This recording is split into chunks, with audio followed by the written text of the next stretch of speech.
forward and let's get into it.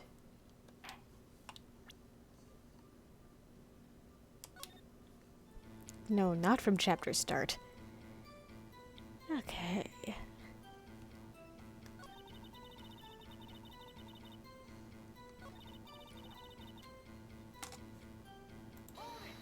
Press that.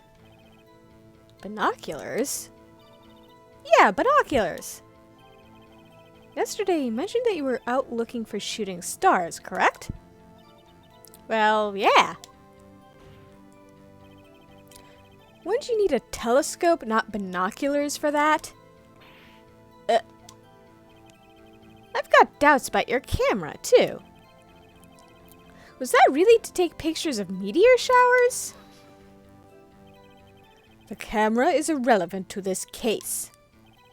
You can't say that for certain. Mr. Wright, is the camera really relevant to this case? If you believe it is, you may continue with this line of questioning.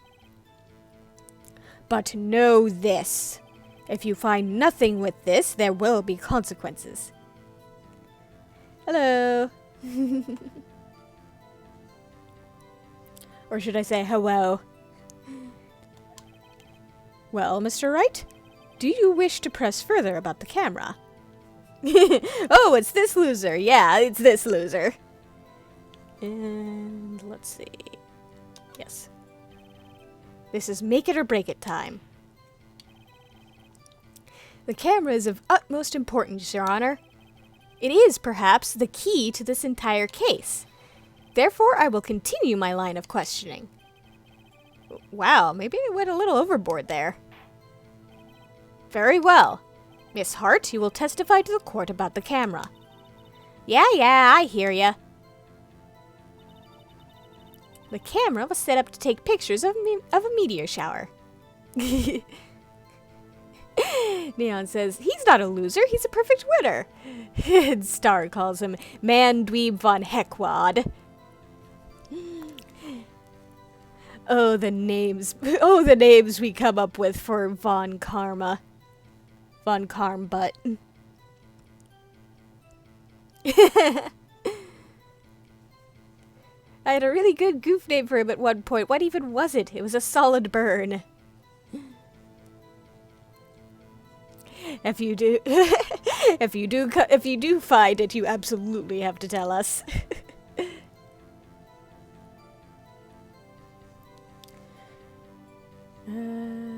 Yes. Okay. Press this again. Miss Hart, what made you choose that lake to photograph meteors? You know the fog gets thick on that lake. It's not very suited to stargazing. Yeah, well, you see, I guess I wasn't thinking too straight, huh? Mr. Wright, I will not have you badgering my witness because of her challenged intellect. Now wait a minute! Shad has an entire list of names. Go for it. Mincemeat von Car Crash, Man Witch von Ketchup, Man.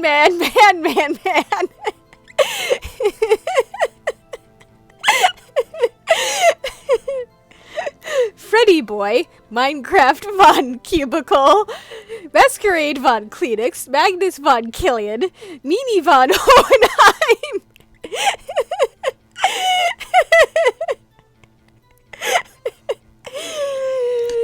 I like the man.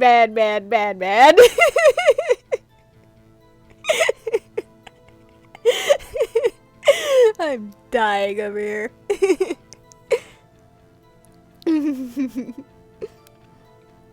Continue your testimony. You were saying how it was that you saw Edgeworth. And Shad will be right back, but is glad they gave me a laugh. No unnecessary comments, please. And I heard that noise out in the lake. Yeah.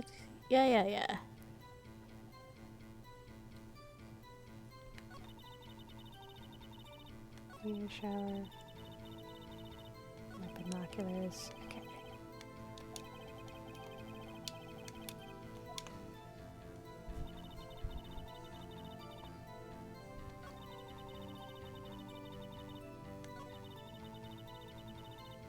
Okay.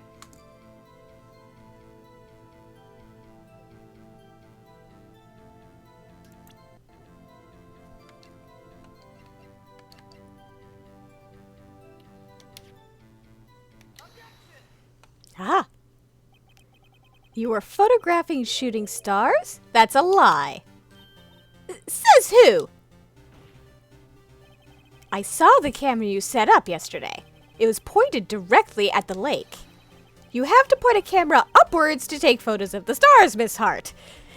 Obviously. Oof.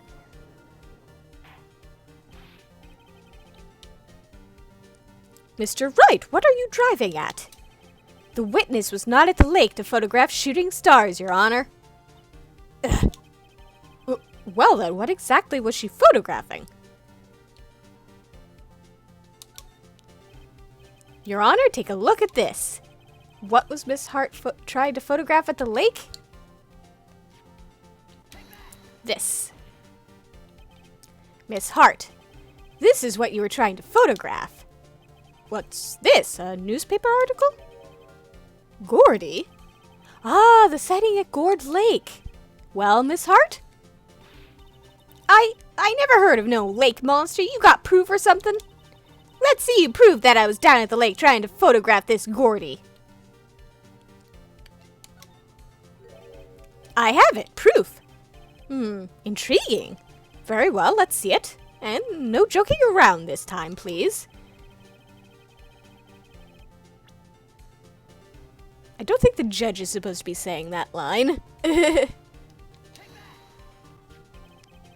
The proof, Miss Hart, is your own camera. Your camera was set to take photos in response to loud noises, correct?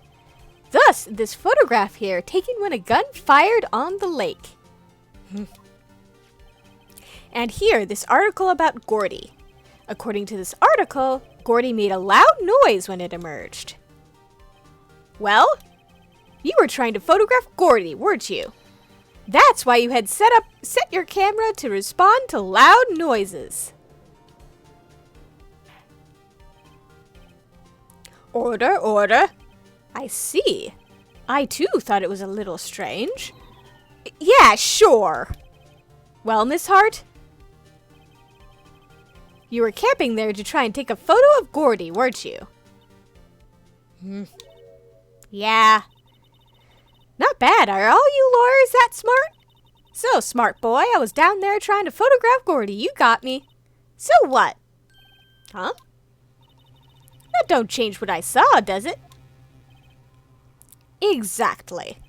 What you just used several precious minutes of our time to prove is nothing more than that the witness is an idiot who thinks monsters exist. Come on, man. Hey! But as she so succinctly said, so what? It changes nothing. Not true. You were hiding the whole thing about Gordy for some reason, I know it.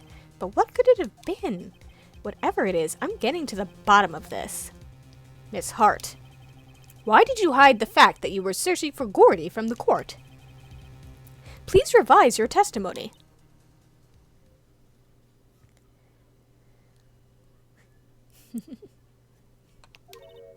Right, fine, I'll testify. It won't change nothing, though. Something will change. It has to. And I'm going to spot it.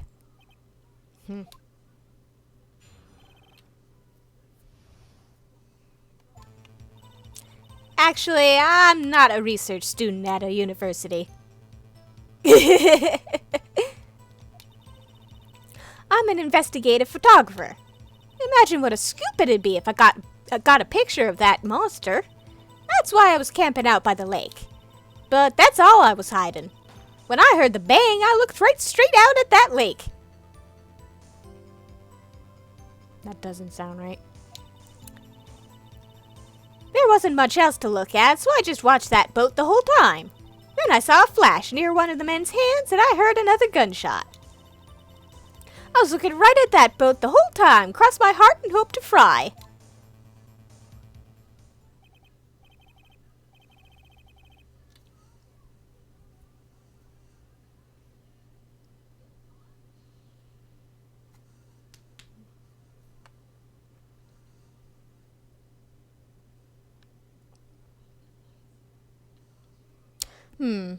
Well, Mr. Wright, you may cross-examine the witness. The witness's testimony is unchanged from before. Whether she is a research student or a photographer has no bearing on this case. There is no need to waste more of our time with another pointless cross-examination. But isn't lying on the stand perjury, though? And, like, a serious crime?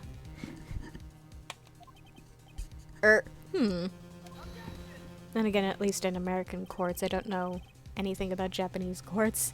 I'd presume they have penalties for lying on the stand, but I claim the defense's right to cross-examine the witness, Your Honor.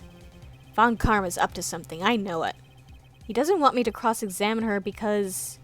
Why? Was there a contradiction? Very well, you may begin the cross-examination. You seem sure of yourself. You must have something in mind. Ha! That would be a first. Very funny. You understand that this is your last chance at a cross-examination, Mr. Wright. If there is no problem with the testimony this time, we will let the witness leave. I will announce my verdict at that time, Mr. Wright. Understood? Yes, Your Honor.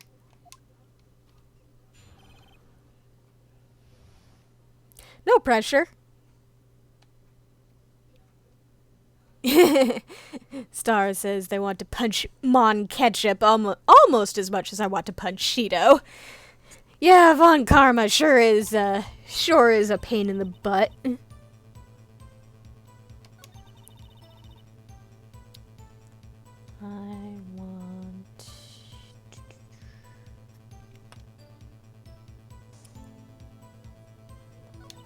Actually, something I want to see.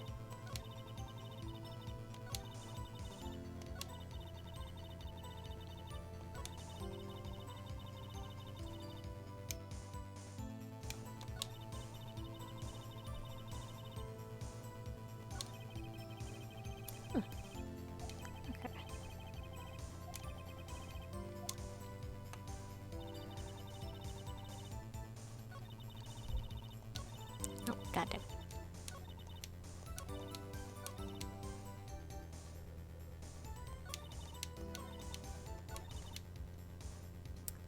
Okay.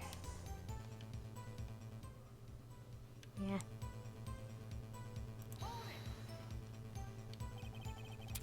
There wasn't much else to look at? Yep. I don't know. If she heard a bang and she thought Gordy was out there, I kind of doubt she'd waste any time looking at a boat. What? What'd I do now? What are you giving me that look for? Definitely suspicious. Maybe it's time for some evidence. Witness, continue. Hold your hush puppies, Pops. I'm getting there.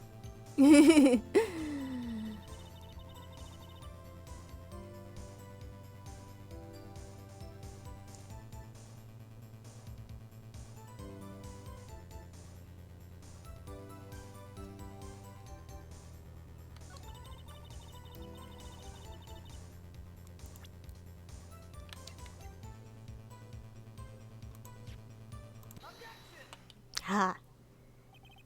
Miss Hart? Were you really looking at that boat? What's with you? Of course I was looking at it. It was the only thing out there. Any normal person to be looking at it. I agree, any normal person would. But you are far from normal. Burn. Well, what? Y'all want to step over here and say that?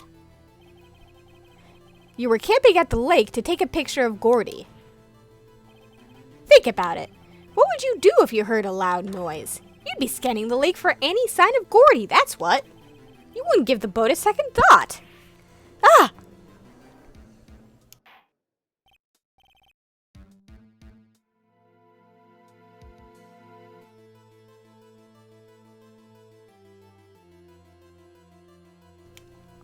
Order! Continue, Mr. Wright. Star feels bad for Lotta. She keeps getting insulted. Yeah, I feel bad for her. I don't feel quite as bad as I could because, you know, she keeps lying on the stand because she wants to be all big and important, but I do feel kind of bad that she keeps getting basically shat on this entire time. You testified that you were watching the boat through binoculars. However, you wouldn't need binoculars to watch that boat. You needed them to search for Gordy, and that's what you were doing.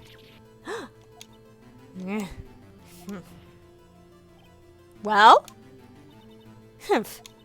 Well, now that y'all mention it, I did sort of take my binoculars and kind of scan the lake a bit. I mean, Gordy might be out there and all. Miss Hart, are you saying that you were not watching the boat then? Sorry, y'all. I wasn't fibbing, really. I thought, you know, I could be witness to a murder and all. I kinda got excited. I was sure I was watching that boat, till now. This is totally uncalled for. But hey! You got the photograph, you got proof. Still, we can't see who is shooting who in this.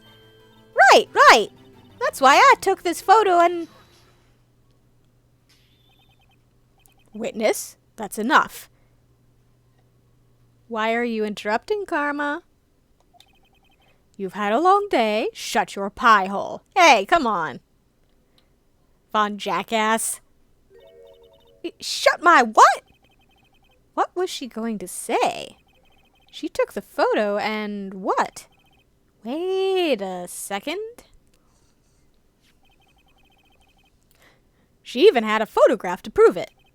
But you really can't tell from the photo who is shooting. That's why she said she's going to enlarge the photo. She said it'll drop the quality, it might, but she'd let us see who's who. She enlarged that photo.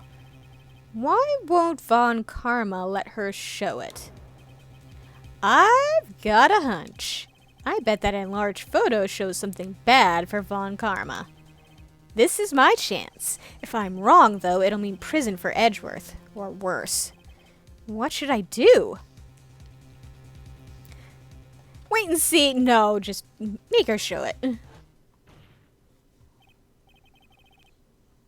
Miss Hart, look at this photograph. You enlarged this photograph, did you not? Yeah, I did. Why has that enlargement not been presented to the court? Because it does not exist.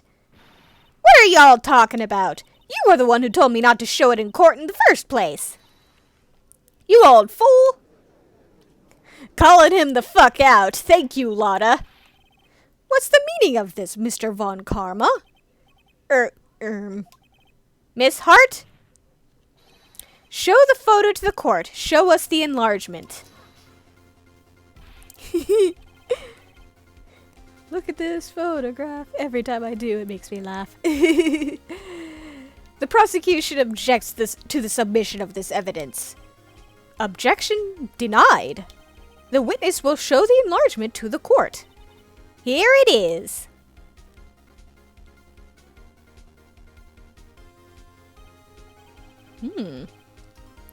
We still cannot see who is firing in this. It could be the defendant, or maybe it's not. Regardless, I'll accept this as evidence. Happy now, Mr. Wright? There has to be something. You asked for the enlargement, you got the enlargement. And little good it has done any of us. That's why I requested she not show it. I suppose this means that the cross-examination is over, obviously.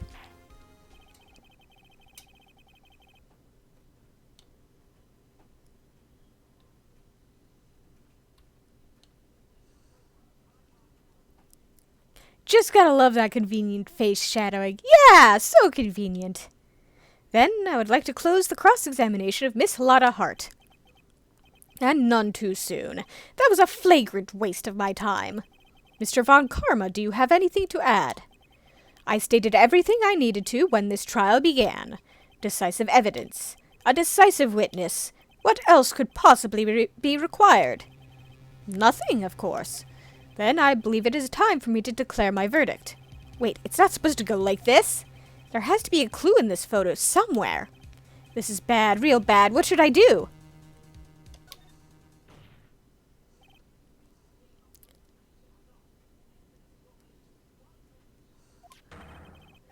Your Honor, there is something decidedly strange with this enlargement. What might that be?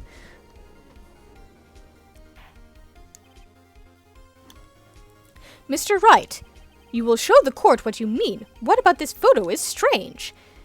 Okay, here goes nothing. I'll show the judge what's strange about this photo.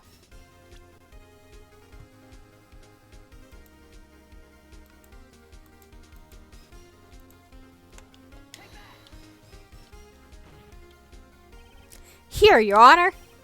The shooter? I'm not sure I understand. What about the shooter is strange? Look at the hand holding the pistol, Your Honor. The hand?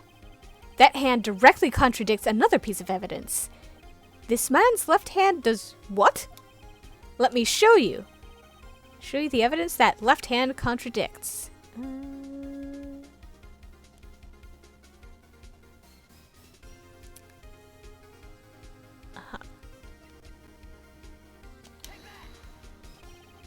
The evidence is clear. The man in this photograph is holding that pistol in his left hand. However, the prints on the murder weapon were from Edgeworth's right hand. Why is right hand in quotes? Ergo, the man shooting the pistol in this photograph is not Mr. Edgeworth.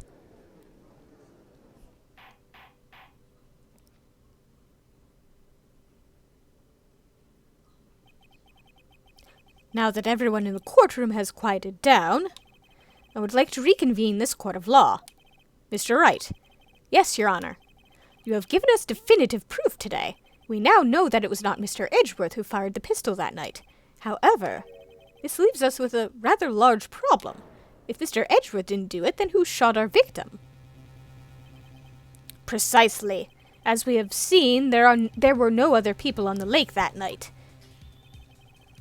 Who but the defendant could have shot the victim? Larry could have. No.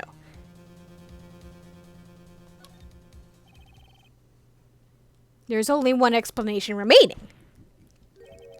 The man who shot the victim was none other than the victim himself. Order, order. So you're saying that the victim committed suicide? Yes, Your Honor. I can think of no other explanation. Indeed, that does seem to be the only remaining option. Hello, Shadow. I'm so very, very sorry, Mr. Wright. But suicide is out of the question. What a thing to walk back in on. Well, what? An examination of the victim's wound reveals the distance at which he was shot. The distance?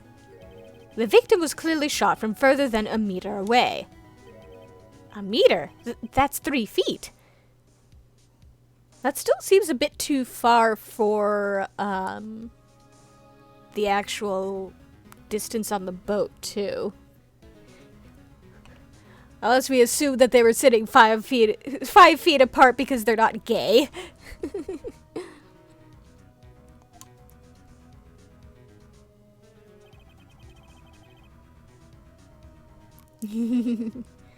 Yes, give us more names. Mingus Venn diagram. There is no way it could have been suicide.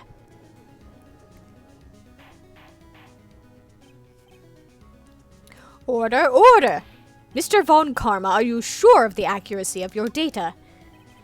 Of course, I had already considered the possibility of suicide, you see.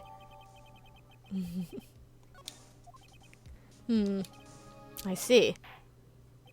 Very well, allow me to state my opinion.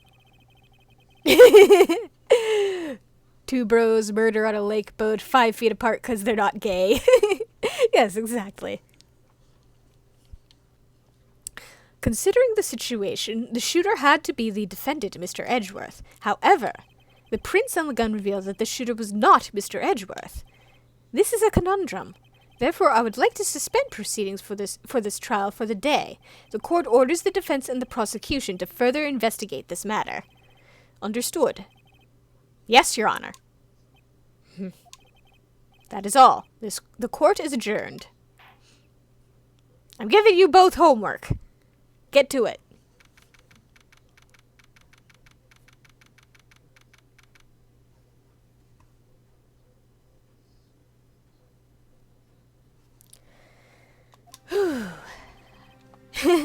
That was a close one. Hey, don't you have anything to say? No, I have yet to be declared innocent, Wright. Well, yeah, but what happened out there on the lake anyway? If he didn't commit suicide, then who... The shooter was about a meter away, too. What? Don't give me that look. I did not kill him. I was just kidding around. Look, I'm going to go check on Maya. Oh, right. What? Tell her something for me. What? Tell... How many defendant lobbies are there? Good question. Tell her to watch what she says in court. That's all. Yeah, I'm sure she'll be happy to hear you say that, Edgeworth. Jerk. I requisitioned a transcript of Lotta's entire testimony. I thought it might give me some ammunition for the trial tomorrow. And of course, she didn't see the shooter, so the only part of her testimony that stood was the bang she heard.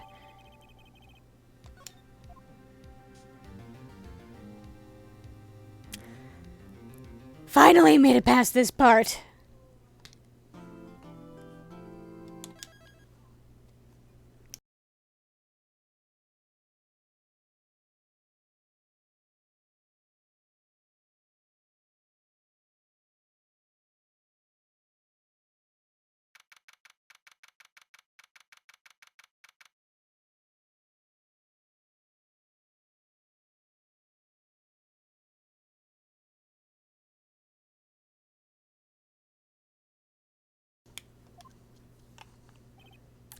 Maya! Hey! Nick, it's you! I'm glad Mr. Edgeworth made it through the day okay. It's a relief. Hey, why'd you do that anyway? I don't know. And Chad says this is a good game. It is! I like it a lot. I just knew I had to do something. I know I'm not the lawyer my sister was. I'm sorry. Well, you did save the trial. Just behave from now on, okay? Okay.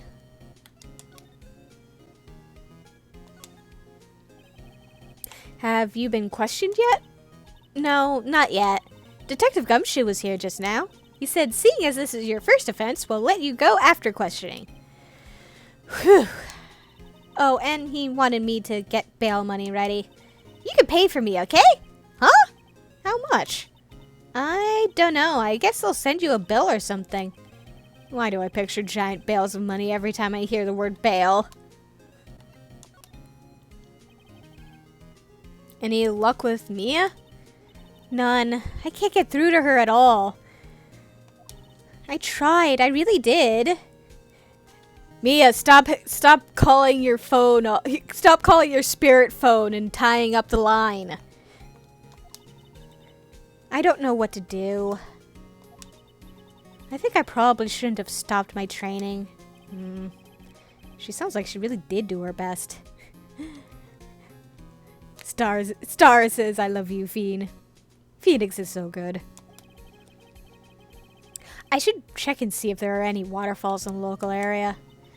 I wonder if I'll ever see my sister again. Oh, don't give up, Maya.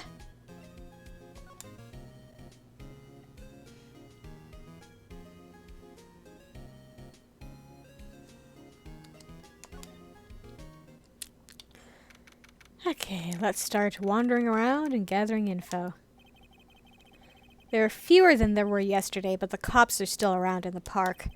I wonder if Detective Gumshoe is here today.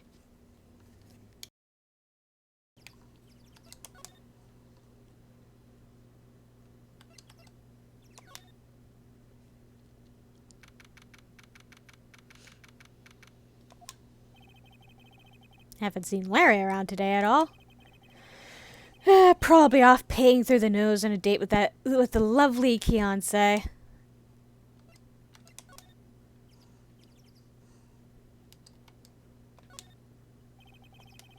A line of plastic benches. I guess the idea is you buy a dog and eat it here. I doubt anyone would sit here and eat on a day like this. Except maybe Maya if she had a samurai dog. The famous gourd lake. Its green waters stretch out on both sides. It's a pretty big lake, really.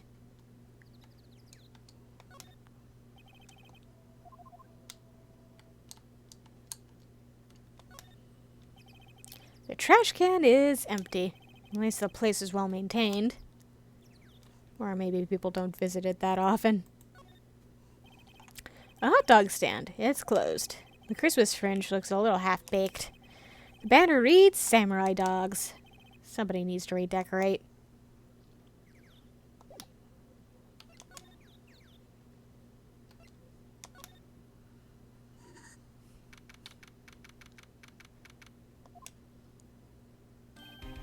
Hey, Detective Gumshoe. Hey, pal. The trial today, Yes, what about the trial?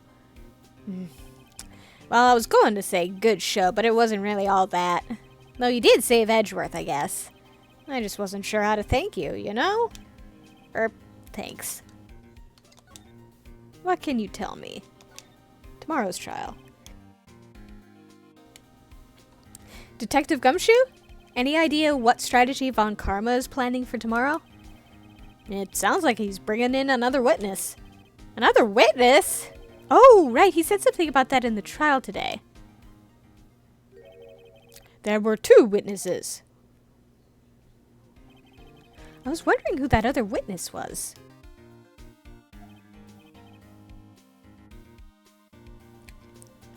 Who was it?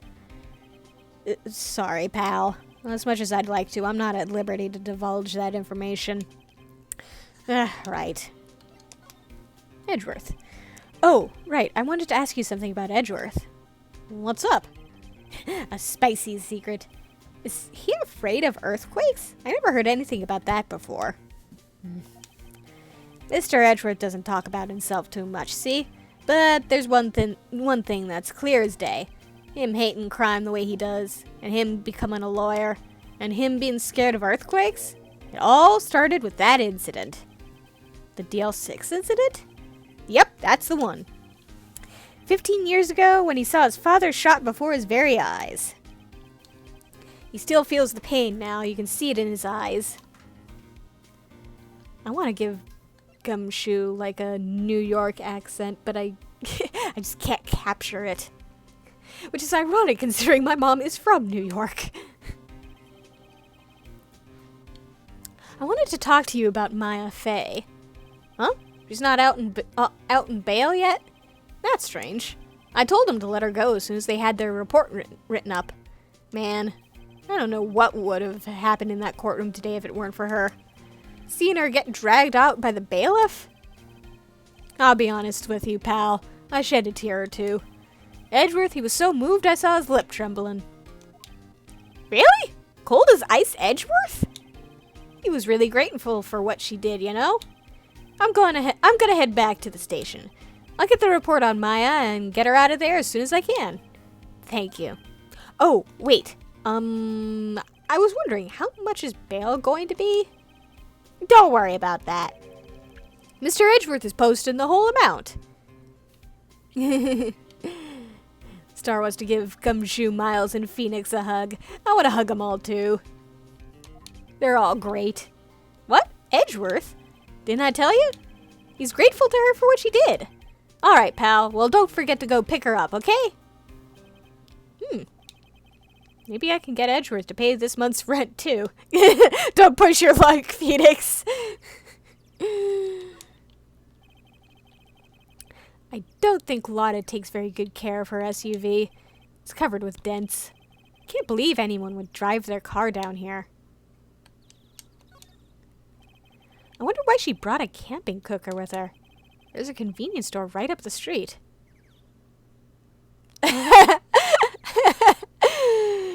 Shad misheard that as something walks 2 miles to give Phoenix a hug, and I was like, what a mood. Yeah, that's a big mood too. I guess she wanted to get into the outdoor spirit. There's food and some magazines on the sheet. Takes a pretty tough skin to camp in this cold. The sign says, no camping. Funny place to pick to pitch your tent.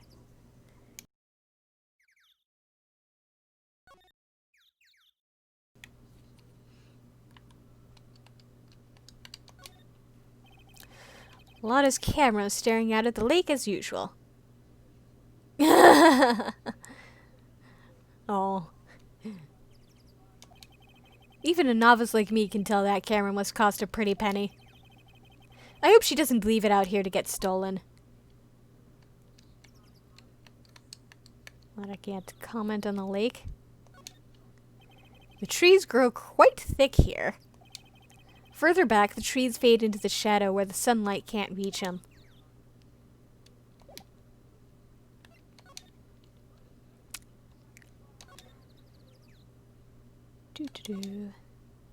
Do some more exploring. Let's go to the boat rental shop. Ooh, is something new going to happen here? Looks like the boat rental shop is closed today, too. Huh. Okay, nothing big is going to happen. Small boat rental shop. Doesn't look like anyone is around. They're probably closed because of the murder. I mean, yeah, that seems like a good reason to close up shop for the day. Break in, says Shad. I want to break in, but it won't give me the option to. Crime time. There's some boats floating at the dock. The murder took place in a boat from this dock. Apparently the police took away the actual boat that was used that night.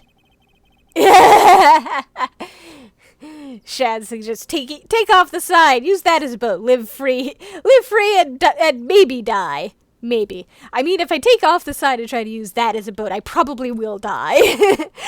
Or at least get really fucking wet and cold. Indeed, there's space for one more boat at the dock. There's more forest off that way. I doubt I'd find any helpful clues in there.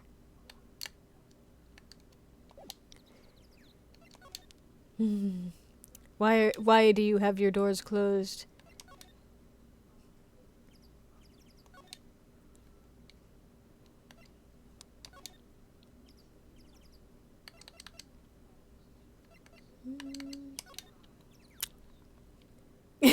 Rafts are technically boats. It'll be fine, Star points out.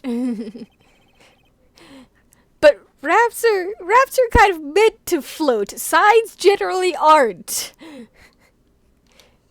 They're not seaworthy. Detective Gumshoe's not here. Gumshoe's at the scene again today. Why are you closed? Shad complains. Open your doors to the public. Huh? Oh, really? He's a live wire, that one. Got into a fight with the chief for not following protocol. Not following protocol? It's not a sea, it's a lake. Neon points out. I mean, true, but it's a large body of water. That's the point. It's not large body of water worthy. There. I bet he wouldn't help them build the case against Edgeworth.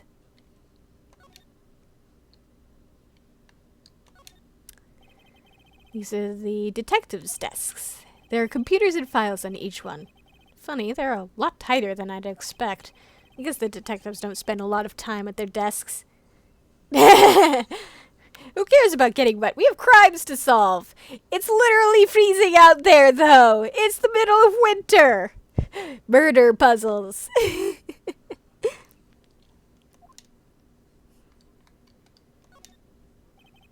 This must be the chief of the detectives here. He's glued to his computer screen. What? Rook to bishop... What? Rook to bishop 7. Checkmate? I don't believe it. He must be playing chess on the computer. And losing, apparently. A poster of a female police officer. The justice will keep you warm.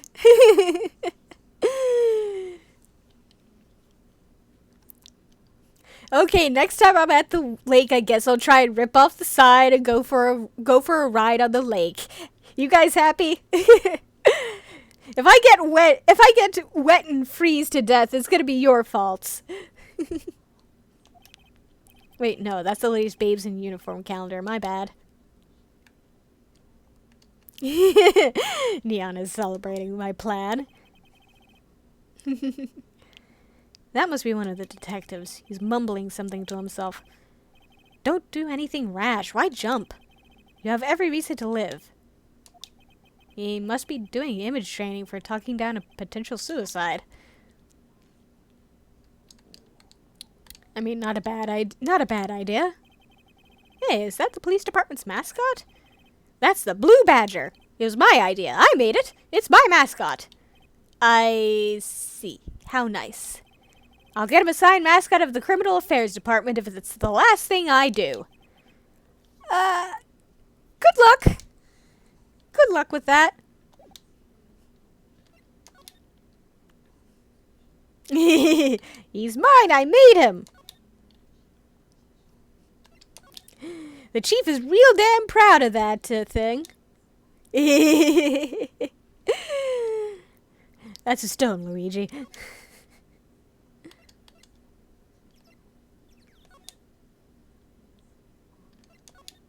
Nope, he's not there. He's already moved on. Yep.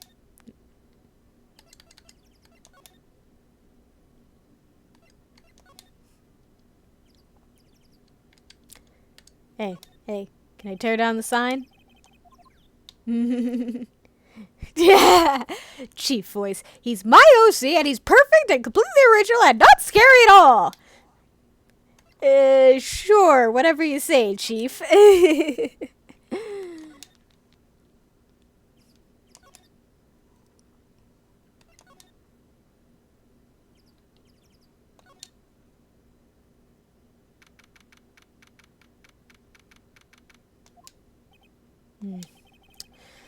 Sure is quiet here with nobody around. Right. I have to get Maya out of that detention cell soon. Ah.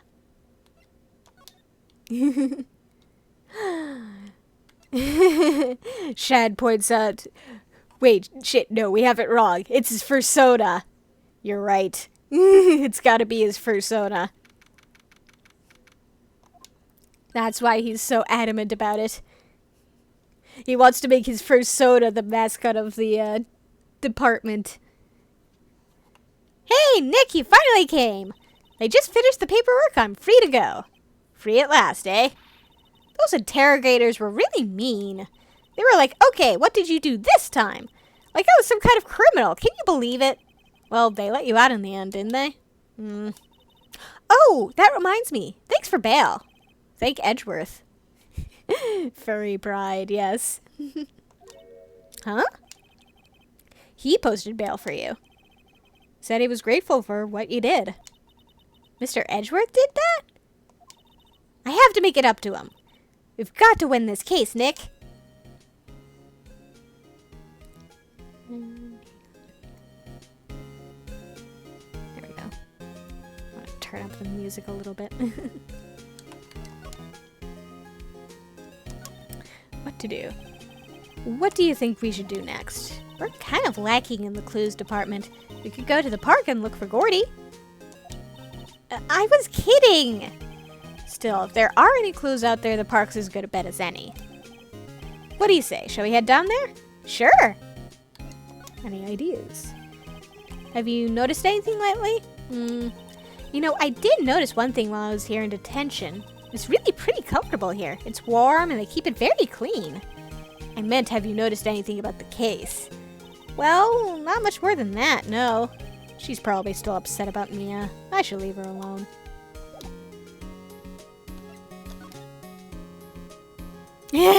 Maya walking onto the beach. This camera is mine now! Oh, this is a new one. I don't remember this being an option before. Apparently, Mr. Grossberg is on vacation today. Well, I guess I can come back tomorrow if I need anything. Why do I have this as an option, then? Guess Mr. Grossberg isn't getting that painting back. I feel kind of bad for him. A solid mahogany desk. The wood's been polished to a deep luster. Expensive-looking mahogany bookshelves filled with expensive-looking books. Funny, they don't look like they've ever been read. A table for clients. An elegant ebony case, and if I'm not mistaken, that lighter is made of solid gold. Even I can tell someone here has got money to burn. So that was not particularly useful. Fresh air. I gotta say, freedom feels great. Gross man, yes. Behave yourself in the courtroom tomorrow, okay? Misbehaving's much more fun. It's not going to be so much fun when Edgeworth refuses to pay your bail again. Right, I'll behave. Oh dear.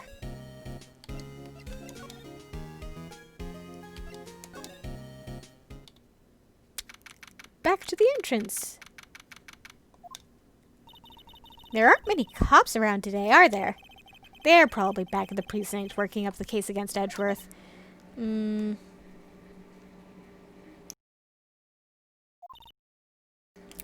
y'all! Hey, it's Lotta! Y'all really did it today. What did we do now? Nah, I'm not complaining. See, I did a little thinking. A little self-reflection, you might say.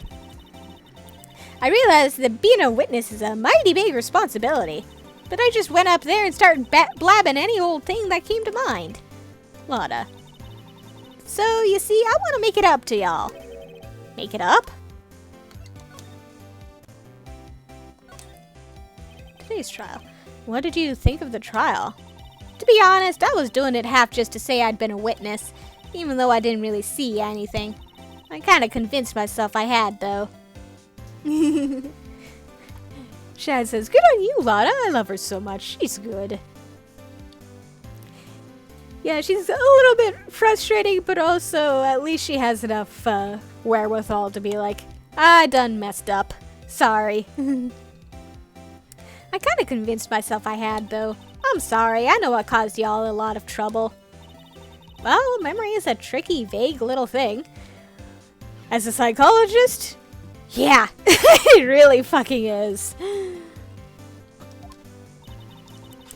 Yeah, I sure know that now. I'll be fine the next time I witness a murder. Right. You mean the first time you witness a murder. Gordy. What about Gordy?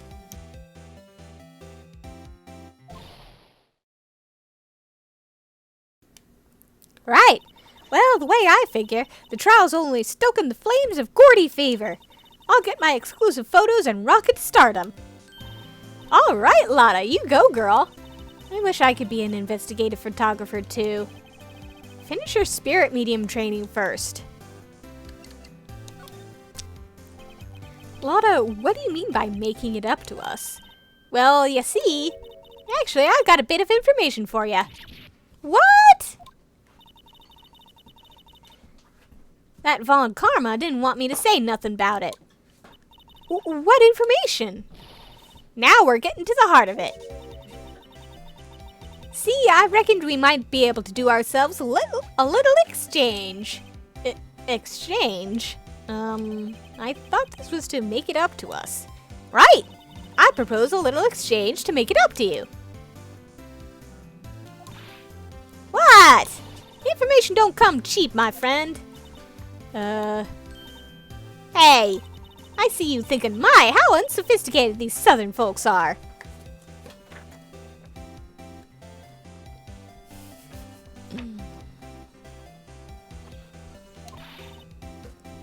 It's written all over your face. Let me tell you, most southerners are way more sophisticated than you. I'm just the exception, okay? Well, what'll it be? We gonna deal or not? What do we do, Nick? Deal or no deal? I think I probably have to take the deal. We don't have any other leads, so I don't think we have a choice here. Exactly. Okay, how much? Huh? You're completely off your rocker. I may not be sophisticated, but I'm not trying to rob the poor. Huh? The only fair exchange for information is information. Listen good. What I need from you is information about Gordy. Whoa, Gordy? But Gordy doesn't, Gordy might not exist. Then bring me proof that shows he don't. I'll be keeping watch from the car, okay? You see something, y'all come to me first, got it? Okay. Right, see y'all later. Okay, Nick, let's get hunting. Hunting? Don't seriously mean. Gordy, I sure do. What about Edgeworth? We're searching for Gordy for him, Nick, don't you get it? Okay, and how exactly do we search for a make-believe monster? Maybe we can find a monster myth specialist?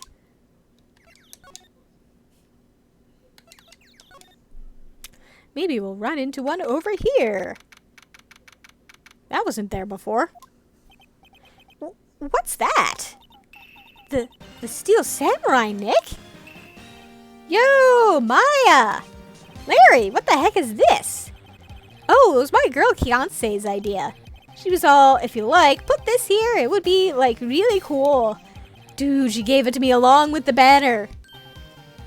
Wow, that's real impressive she could find those for you. Well, she knows a lot of people. And that show's finished now, so she got them for free. Neon wants me to push it over because it frightens them. It's a bit intimidating, yes. Right.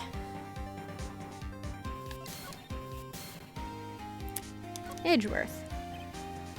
Yo, Nick! What happened with Edgeworth? Well, we made it through the first day in court all right. I don't know how good our prospects are from here on, though. Huh. Hey, Larry, did you know Edgeworth's secret weakness? He's terrified of earthquakes. He acts like a little boy. Oh? That's weird. I don't think he was ever like that in school. No? Really? Well, we were only in the same class for a year. He transferred schools pretty quickly. Transferred? Right, when the DL6 incident happened. Doesn't look like Larry knows about it, though. Or at least he hasn't put two and two together about it. Hey, Larry? What was that big thing up there before? Huh? Oh, the big guy? I've had that for about a month, yeah. It's a big hit with the kids. Why wasn't it there yesterday? Huh? Huh? Oh, right. The compressor was busted. Compressor? Yeah, it's that little unit by my hot dog stand. That's what I used to put air in the Steel Samurai.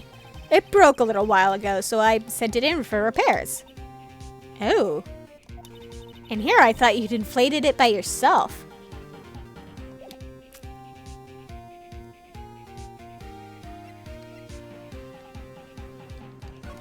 Do I have anything I could present to him? Nah.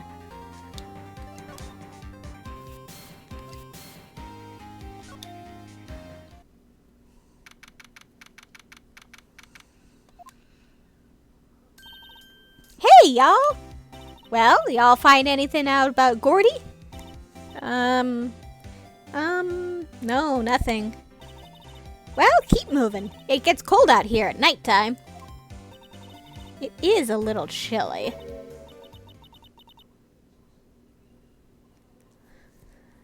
I think I have to sneeze. Whoa! No, you don't! No, you don't! What shoe?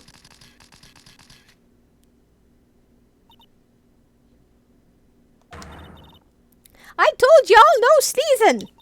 See, I set the camera to respond to things a little softer than a bang. It'd trigger on one of Von Karma's finger snaps now. Oh, I'm sorry. Yeah, well, sorry's nice, but what about my film? Nick, pay the lady. I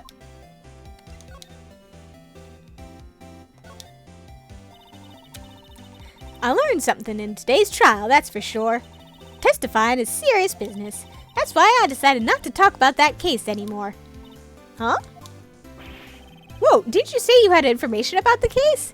Tell us that at least. Like I said, I'll trade it for the dirt on Gordy. What are you going to do if Gordy doesn't exist? I'll quit being an investigative reporter. Photographer. What? After all, I only have one photo to my name so far. Was it a good one? You bet. A UFA. UFA? It sounds like some sort of weird loofah.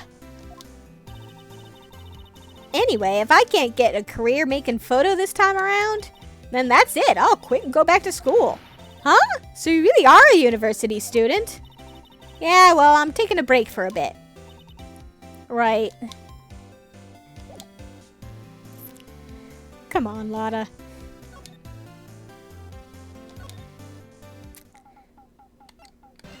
Hi, Larry. Don't give me that look, Larry.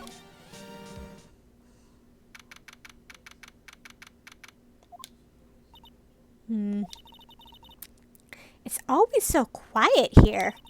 I wonder if the boat shop is closed for good.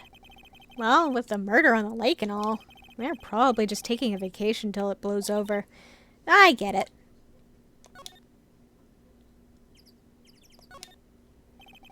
Small boat rental shop. Doesn't look like anyone's home. Eh.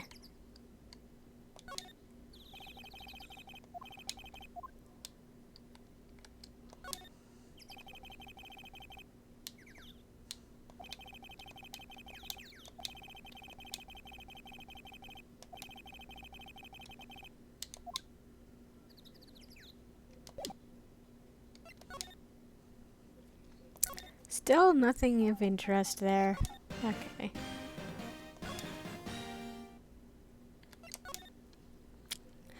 Aimless wandering, aimless wandering.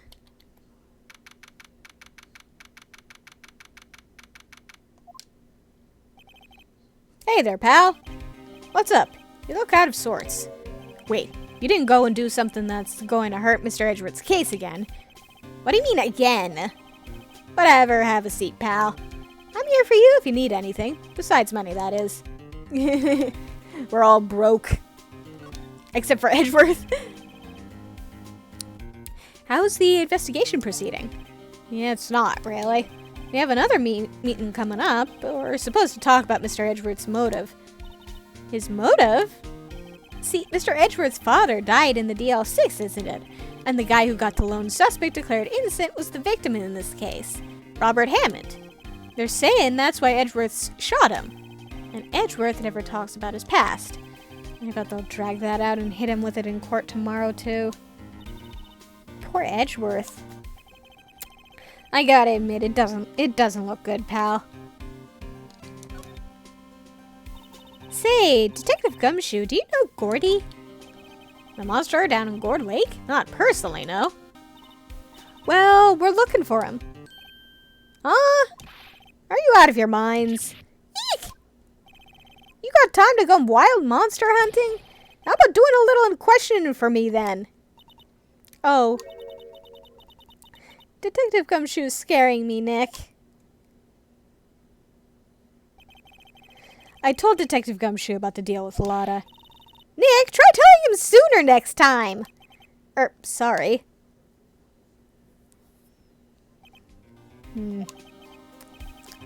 I see, pal. Sorry for shouting at you.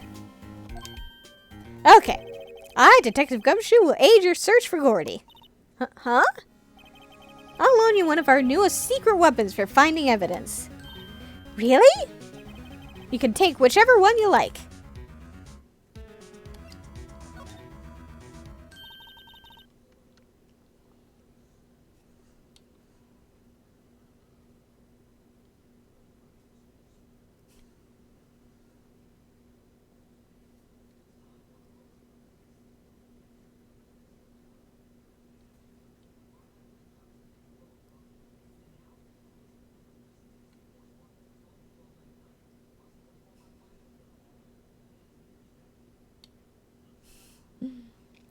Okay, give us the goods.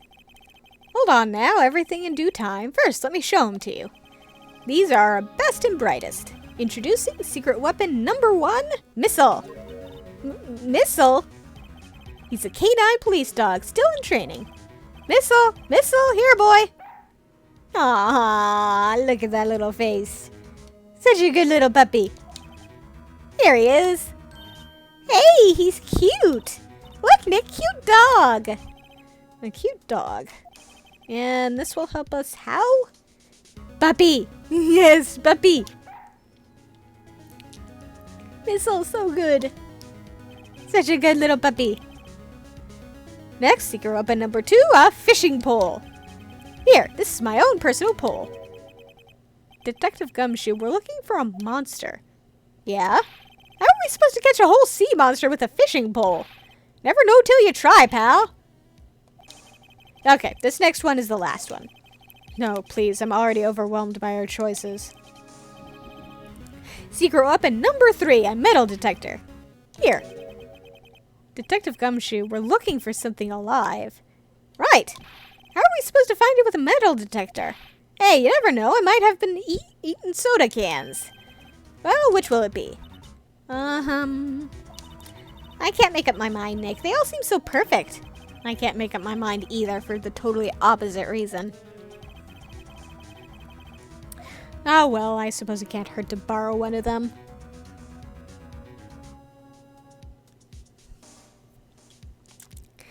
I'm gonna borrow Missile just for the laughs. Can we borrow Missile? Sure thing, pal. Be good to him. He's so cute! Oh boy.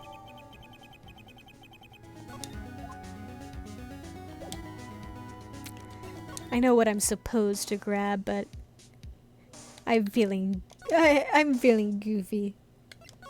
Or at least, according to the guide, something silly will happen if I take him over here. Hey, Nick! This has been acting strangely.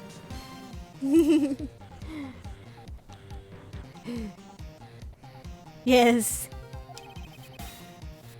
Shad says that they haven't seen what happens when we don't pick what we need. And wants to see what happens with Missile. Missile? Oh, right.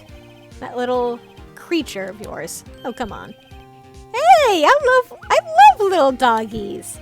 Good boy, good boy. Grrr, jeez. Missile? What's wrong, Missile?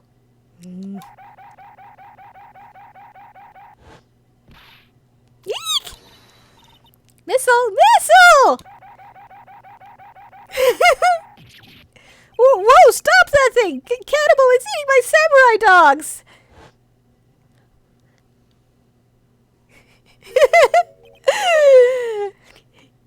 I guess he was so angry because he was hangry. Hungry boy. My samurai dogs. Oh. Wow, he ate every single one. I'm sorry, Larry. Sorry, don't pay my bills, Nick. It's going to have to this time. Whoops.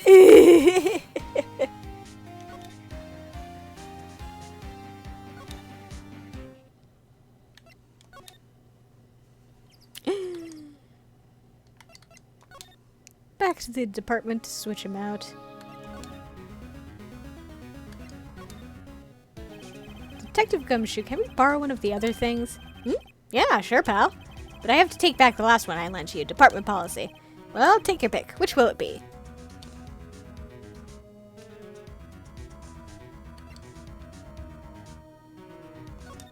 Let's just go through them all for laughs. Can we borrow that flimsy-looking fishing pole? Sure thing, pal. Oh, if it breaks, be sure to dispose of it properly, okay? Right.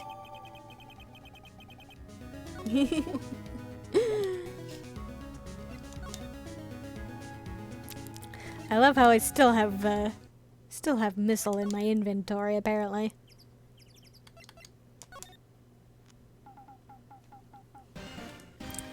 Let's see. No, don't need to go into the court record. I can just do that.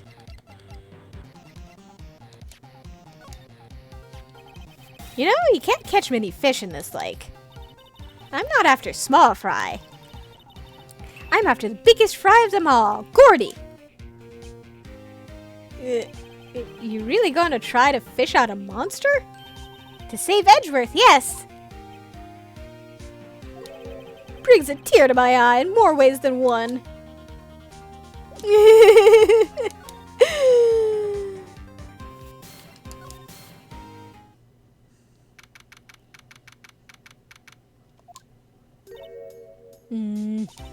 Okay, Nick, this looks like a good spot.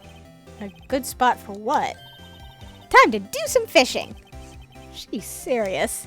What are you going to use for bait? Oh. Yeah, oh. I figured something like this would happen. We should have brought Missile along with us too. At least then we'd have bait. Nick, how could you? I'm kidding. I'm kidding. Some jokes are better left untold. Oof, she hit me. Okay, watch this, Nick. Just try not to reel in any empty cans or boots, okay? Here we go. Ack! My leg! I think she caught herself. Hey! What are you doing? Sorry, Lotta. Don't tell me y'all are on some film company's payroll. Nick, pay her. Dear, dear.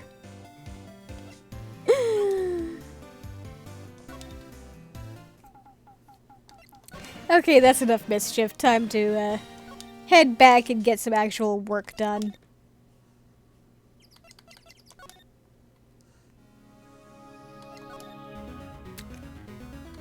Give me the last one.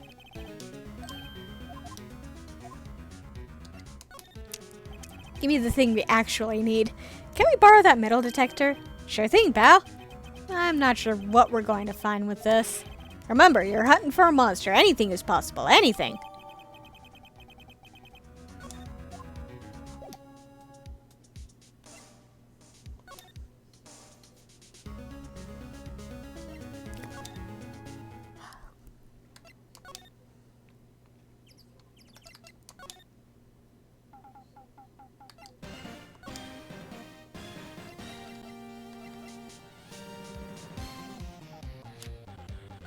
Out of curiosity. Sorry, Nick, I don't know much about that. I am a mere seller of hot dogs, which I've depleted because of the dog.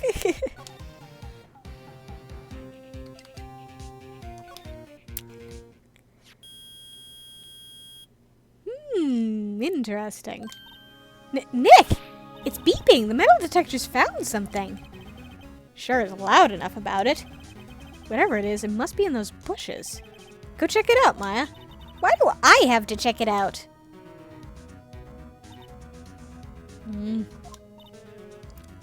Nick! Look! Huh? An air tank? Huh. The valve looks broken. I thought it was Gordy. Maya, first of all, why would Gordy be in the bushes? And second of all, why would a metal detector react to a sea monster? Oh. Huh? There's something wrapped around this air tank. It looks like a string of flags?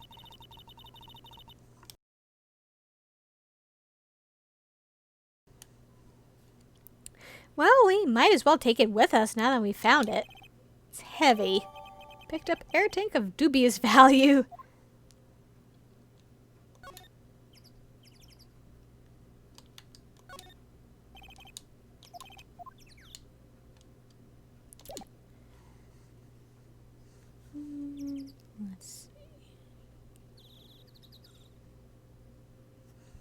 Okay.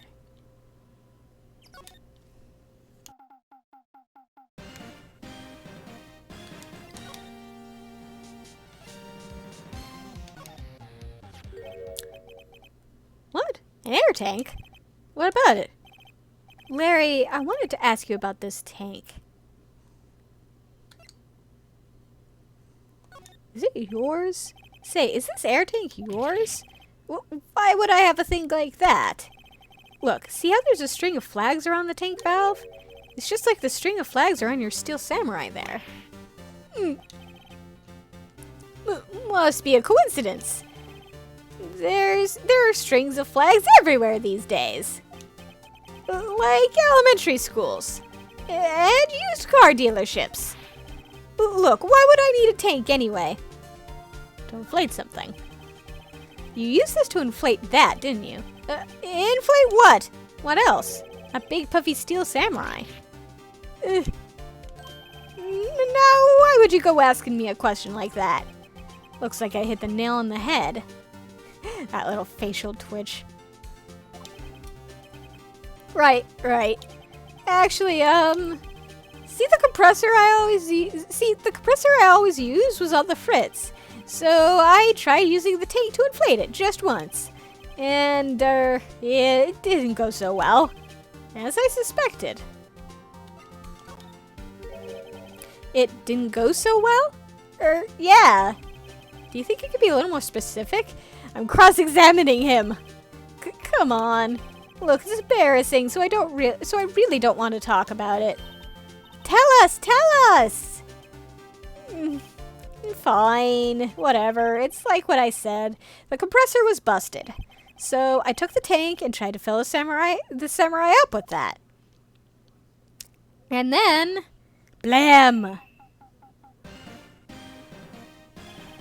The valve busted open and made this incredible noise. And that tank there took off like a rocket. And it took my poor deflated steel samurai with it. What? Off at the Gourd Lake? It sure scared me out of my gourd, that's for sure. A flying air tank. So the tank of the steel samurai you were trying to fill up flew away. What happened next? Well, all that happened on the 20th or so. The 20th, a week ago. Now, as far as I could see, the tank went flying out into the lake. So I went out every night in a boat looking for it. I mean, Kionsei gave me that steel samurai after all. And when did you find it? Just the night before last. It flew way out there. It took me 4 whole days to find it. Aha. So, it flew out on the 20th. He found it 4 days later, the 24th. How convenient! The night before last was the night of the murder. Sorry for not telling you, Nick. Actually, I was here on the night of the murder. But you see, I went home before midnight. So you didn't know about what happened? No. That's too bad. It's not all bad. We've solved one mystery at least. A mystery? Maybe we should go tell her.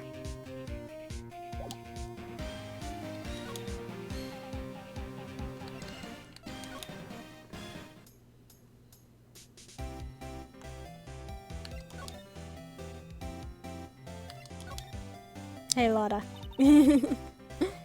Well, Mr. Lawyer, I've got the info y'all need. Y'all got the scoop on Gordy for me yet?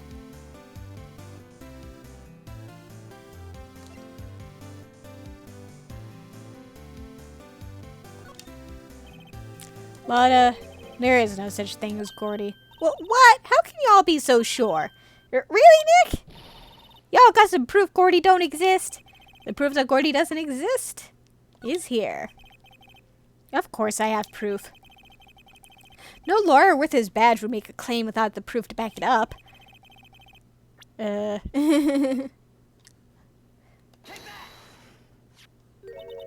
Larry's air tank? What are y'all doing with an air tank? This is Gordy. Excuse me? What exactly are you saying, Nick? There's a stand near here, a hot dog stand. There's a giant inflatable samurai doll there. About a week ago, an idiot who happens to be a friend of mine tried to fill it. He used this air tank, and when the valve blew, the tank flew into the lake. Apparently, it made a pretty loud bang when it flew. A bang?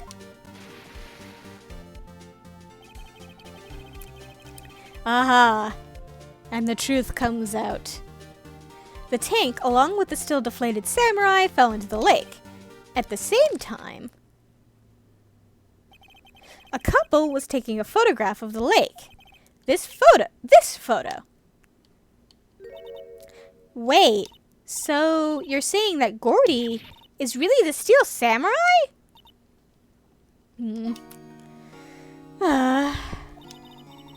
Well, that's a fine way to ruin a gal's dreams. I'm sorry, Lotta. Nah, it's okay. You win. I'll give you your info like I promised. Poor Lotta.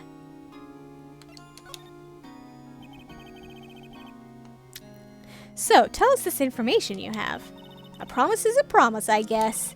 I overheard the cops around here saying something about the witness tomorrow. They said he's the caretaker of the boat rental place up the path here. Boat rental? There's someone there? I mean, it looks so deserted. Just an old guy living all by himself. Y'all should go check it out. Thanks, Lotta, we will. Let's get cracking, Nick. Hold on. Something else? Yeah, the night of the murder. My camera clicked twice, you know. Huh? Wait, so you have another photo? Well, yeah, but there's nothing in it at all, just the lake. I figured it wouldn't be much use as evidence, so I kept it to myself. Well, it might not be helpful at all, but here, take it. Bye now. Bye now, y'all take care. Time for me to pack up and leave. Poor Lotta. It's all Larry's fault. The legend still lives on, I guess. The legend? Yeah, the legend of Larry, familiar to all who know him for any length of time. When something smells, it's usually the butts. Someone should whip that butts into shape.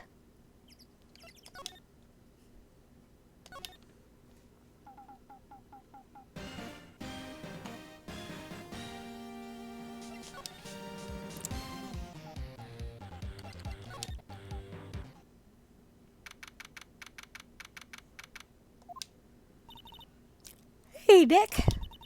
This is the boat shop that Lotta was talking about. You're right. Doesn't seem to be anyone around at all. Well, let's go check it out anyway.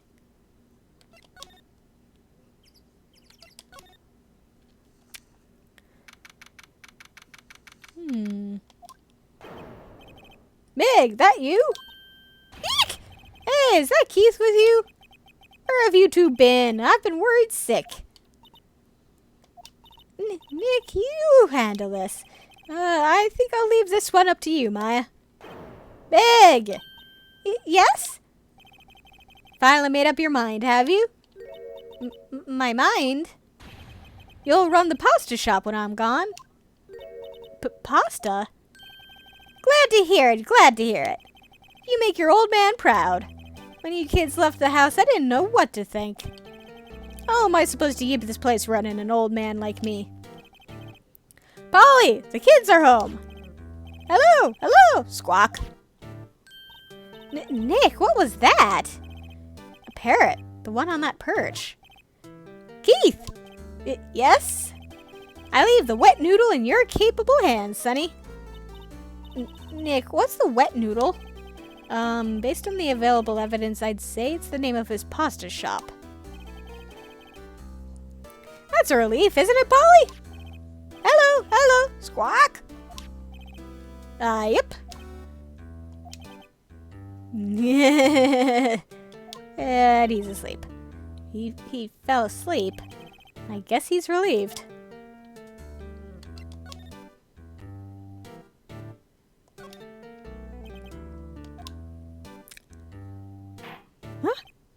A pasta shop?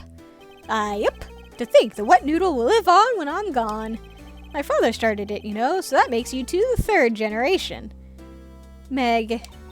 Yes? Tomorrow we'll start with the secrets of dough tossing. Dough tossing? You too, Keith. Yes? You'll be the best pasta wrangler the West has ever seen. Pasta wrangler? The West? Is it pasta from Italy? Meg! Yes? You know the best pasta has always been made west of the Rockies, don't you? Right, of course. Everybody knows that. Nick? Huh? How long do we have to keep up this all-in-the-family charade? This old man must know something about the murder. We're not leaving until we find out what that is. And he's asleep again.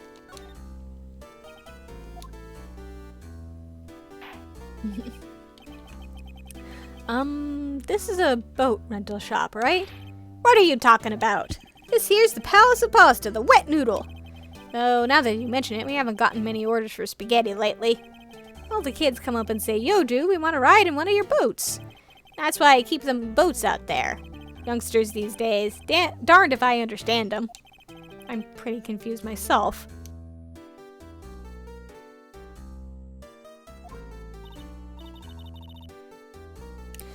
Nick, this isn't going anywhere. This old man is the witness tomorrow, right? We've got to find some way of getting information out of him.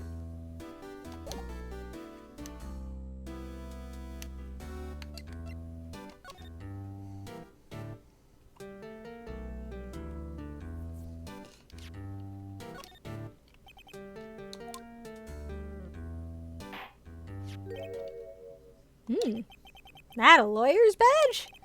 Yes, it is. I don't believe it. This old guy is the first person to recognize my badge. I get it. Huh? Yep. I got you figured out now. He wobbles back and forth. Push him over, too. He's not a bobblehead or one of those bobble things. You're not, Keith. Nick, now's our chance to clear things up. Sir. No, I'm not Keith. And I'm not Meg, either. We're here investigating a murder that took place on this lake the other night. Please help us. A lawyer, huh? Please, mister? Alright, I'll help. But on one condition. What's that? When this case is over and done, you'll run the wet noodle.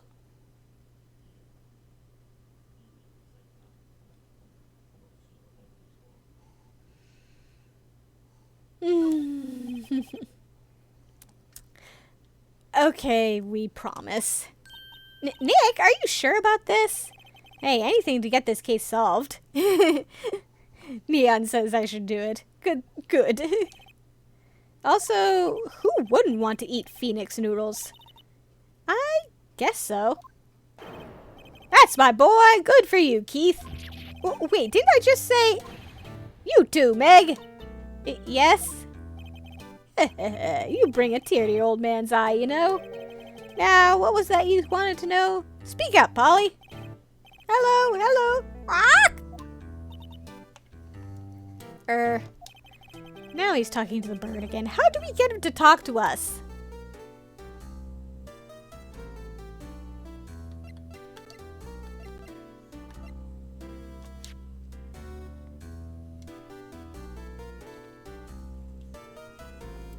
Actually, that's...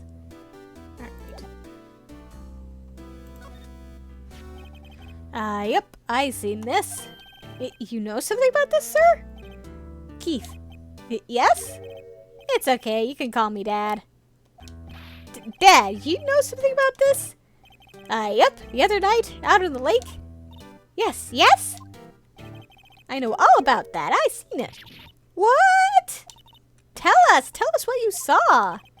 Well, I suppose, since you're taking over the shop and all.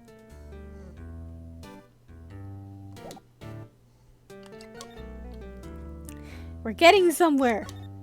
Finally. I forget the time, but it was pretty dark outside. Probably night, yep. It was after midnight, but okay. Then I heard this bang, so I looked outside. Then I heard another one. Bang!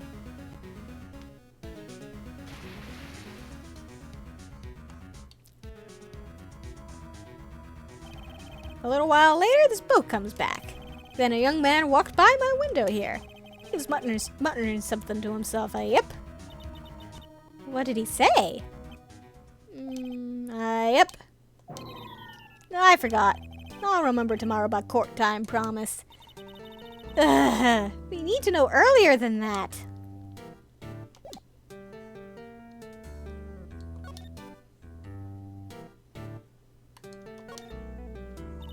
Look, Nick, he has an electric blanket on his table. Looks warm.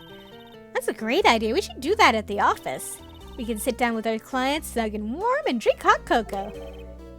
And what, talk about murders? Aw, you're a party pooper, Nick. It does sound cozy, though. Wow, he has a television in here, too. Yep. Don't work, though. Really? I picked it up from the dump, after all. It figures that it doesn't work. Then why do you keep it? I don't know, it just looks right there. In the summer, I replace it with a mini fridge. Broken mini fridge? Of course, I got that from the dump too. Nobody in their right mind would throw away a good cooler. Why don't you just get them repaired? Wow, there are lots of various fish in Gourd Lake, aren't there? Something's funny, Nick. All these fish are saltwater fish. Of course! What's the point in going fishing in your own backyard? Deep sea fishing's the best. Mighty tasty, too. Alright. They come pre-salted.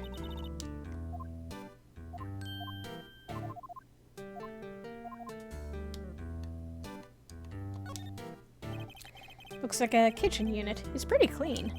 Funny, he doesn't look like the type who'd keep things tidy like that. You're forgetting, Nick. He's running a pasta shop here. That's right, Keith. I'm confused.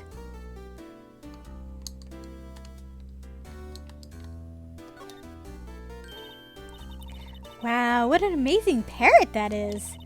Good morning. Hello? You ignored me. What, you forgot, Meg? You gotta call her name first. Her name? Polly, how you been? Hello. Ark! See? Neat, so the parrot's name is Polly. Added the parrot to the court record. Too bad all she can say is hello. Shad is excited to see Polly. Har har har. Old Polly can say lots of things. You just need to know the secret words. The secret words?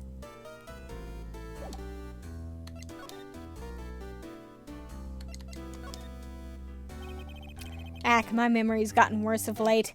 That's why I just tell everything important to old Polly here. Everything important? I wonder. Polly, what's the number to the safe? 1228. Ack! All right. Hey, Polly, watch it, will ya? See, Nick? All it takes is a little clever thinking. And a criminal mind. Quick, Nick, write that number down. Hey, don't get me involved in your little heist schemes. You know what, eh? Little Terry was just here. Terry? Yep, that kid next door. You always used to make him cry, remember? He was wearing this tattered old coat. Got himself some whiskers growing out his face. He must be talking about Detective Gumshoe. He comes up and tells me to come down to court tomorrow. Really? Somehow I don't think we're going to get much useful information from this guy. Maya, maybe you should be leaving. I think you're right. Oh, wait, I had one more question. Huh? Polly, have we forgotten something? Rock! Don't forget DL6! Rock! Huh? What did she just say, Nick? One more time, Polly. Don't forget DL6! Rock! What? The DL6 incident? Spicy, says Shad. Very spicy. Hey, Dad. Z. This is getting weird. Who is this old guy? Why would that bird Polly know about DL6? We have to figure out who that old man is. Oh. What? He locked the door from the other side. Who could that old man be? I think I need to do a little more research on this DL6 incident. Maybe I should ask Detective Gumshoe. Good idea. Hi, Larry. Bye, Larry. Just passing through.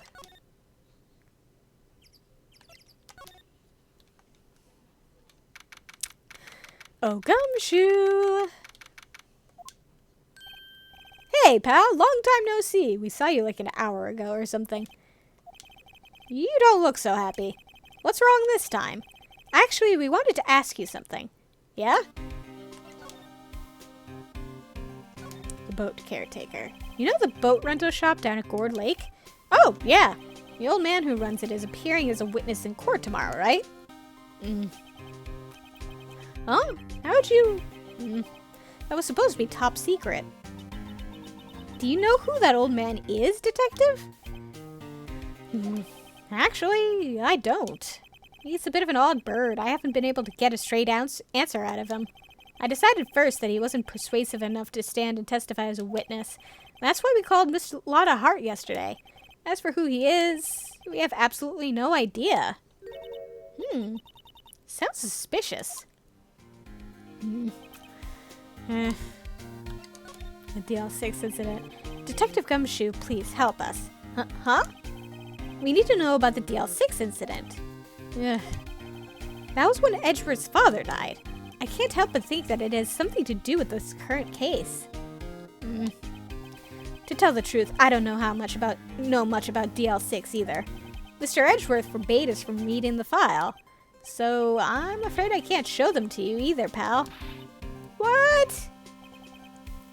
However, if you can convince me somehow that the DL6 incident is related to this case, well, I guess I'd consider opening the file up.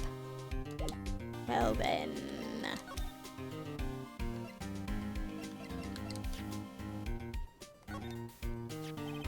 What's that, a parrot? The old man at the boat rental shop's parrot. The parrot knew about that incident. That incident? DL6. What?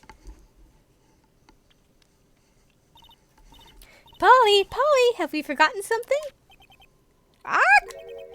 Don't forget DL6. Ark!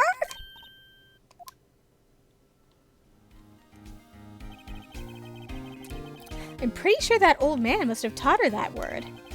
Yeah, but how would that old man know about the DL6 incident? Wait, what if that old man was connected to DL6? Nick, you think he might be? I getcha. Sounds like you need information on the DL6 incident. Through there is the station's records room. I'll give you special permission to go in and find what you need. All right, way to go, Detective Gumshoe. Okay, Nick, to the records room. I guess it's time we faced Edgeworth's past. To the records room.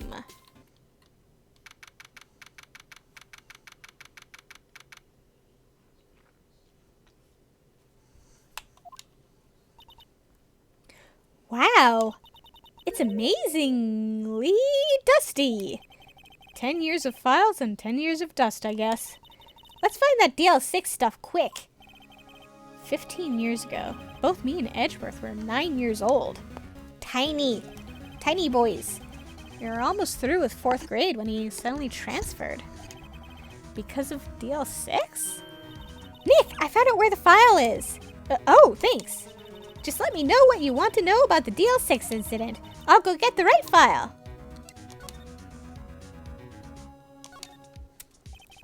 Well, first I have to get a handle on the main facts, like a summary. Right. Summary. Found it! Here you go.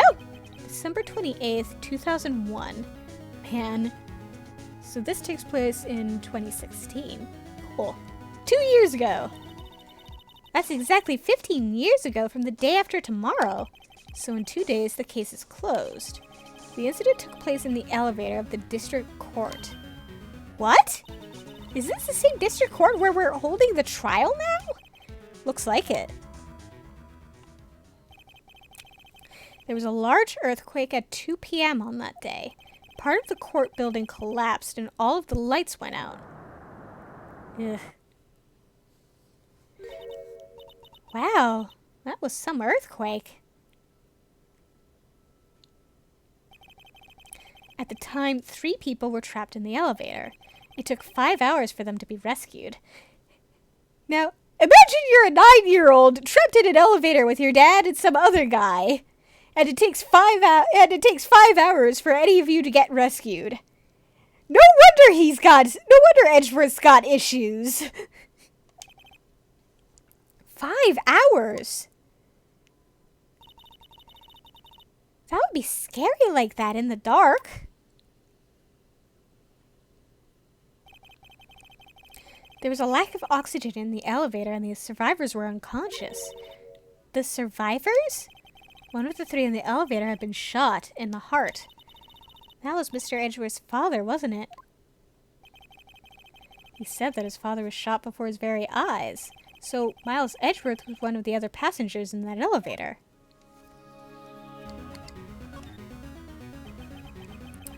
Do you have data on the victim, Edgeworth's father? Yeah, hold on. Victim. Here, found it. Gregory Edgeworth, 35, defense attorney. If he were still alive, he'd be 50. He had lost that day's case in court and got in the elevator with his son, Miles. Miles? Miles Edgeworth, of course. So he was on the elevator with his father. From the angle of the bullet and other evidence, it could not have been a suicide. A murder weapon, a pistol, was found in the elevator. The pistol had been fired 2 times. Where have I heard that before? Sounds very familiar, doesn't it? Huh.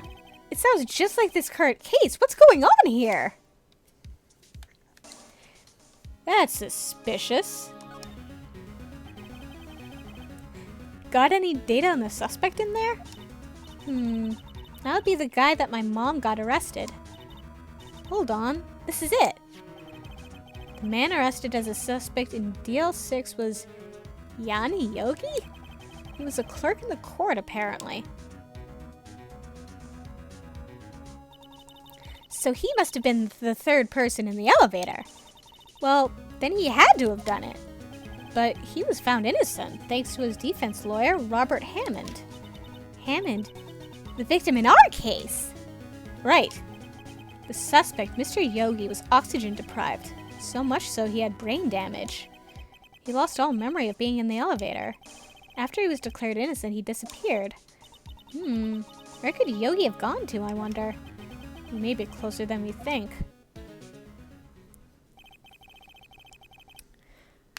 I guess I know generally what happened in DL6 now. I still don't know what sort of impact the whole thing had on Edgeworth. Nick, are we going to take the whole file? There's too much. We'll never get it out. You're right. How about we just take what we think we'll need?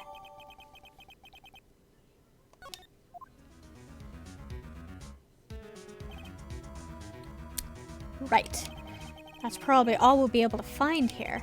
Now all that's left is the trial tomorrow. I wonder how Dad will do testifying in court. To be continued. Dun dun dun.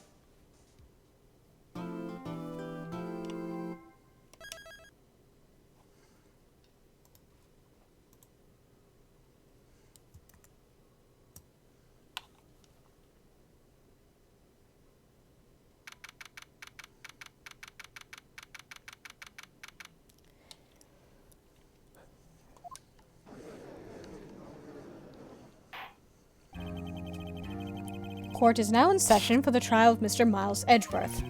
The defense is ready, Your Honor. Very well, apparently the prosecution is also ready. Who is the judge here, anyway?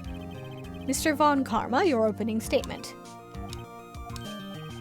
Very well, no opening statement, so... Not so fast. Not so fast, Judge.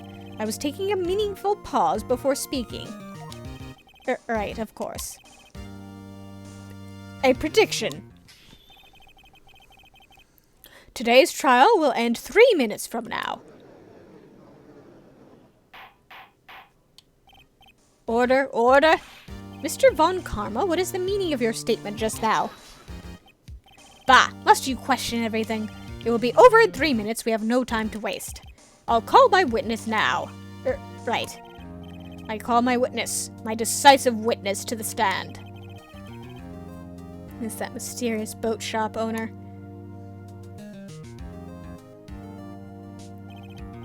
Witness, state your profession. Yeah. I am the proprietor of the restaurant, the Wet Noodle at Gourd Lake.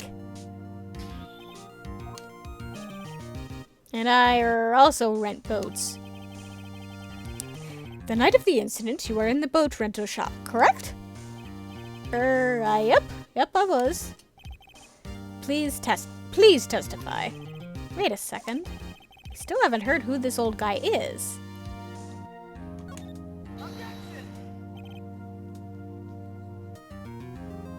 Wait a minute. The witness hasn't stated his name yet. Because I did not ask him, Mr. Wright. Bah. I had predicted this trial will end in 3 minutes. Stop asking trivial questions and cooperate. No, fuck you, Von Jackass. Yeah, right. The witness will state his name.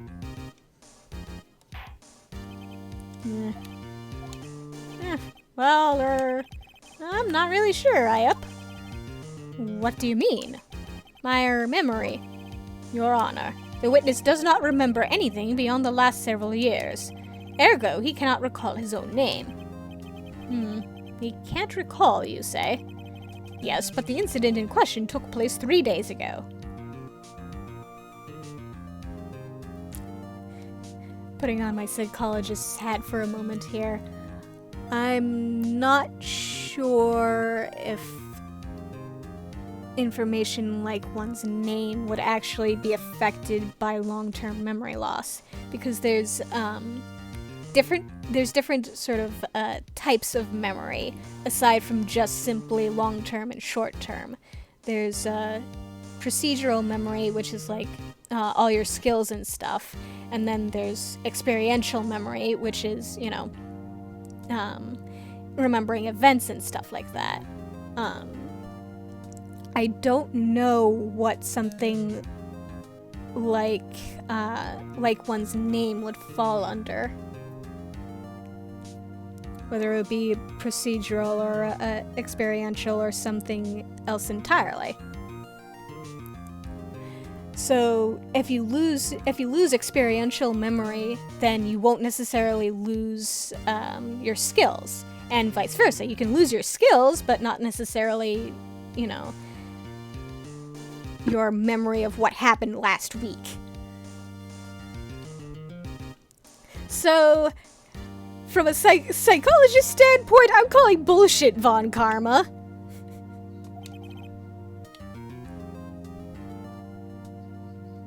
But on the other hand, the idea that he might not be able, that he might have better recall of something that happened shorter term than longer term is actually valid.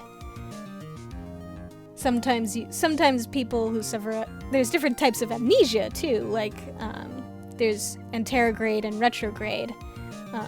Retrograde affects every memory before the point where you get the amnesia, and that's the type that you usually see crop up in media and the like. Anterograde amnesia is you have trouble forming new memories.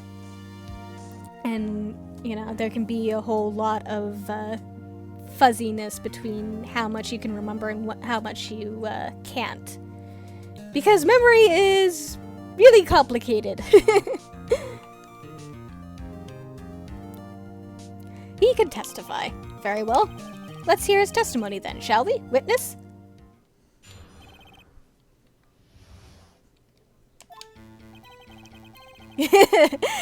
Memory is a lot of bullshit, Chad says. Agreed.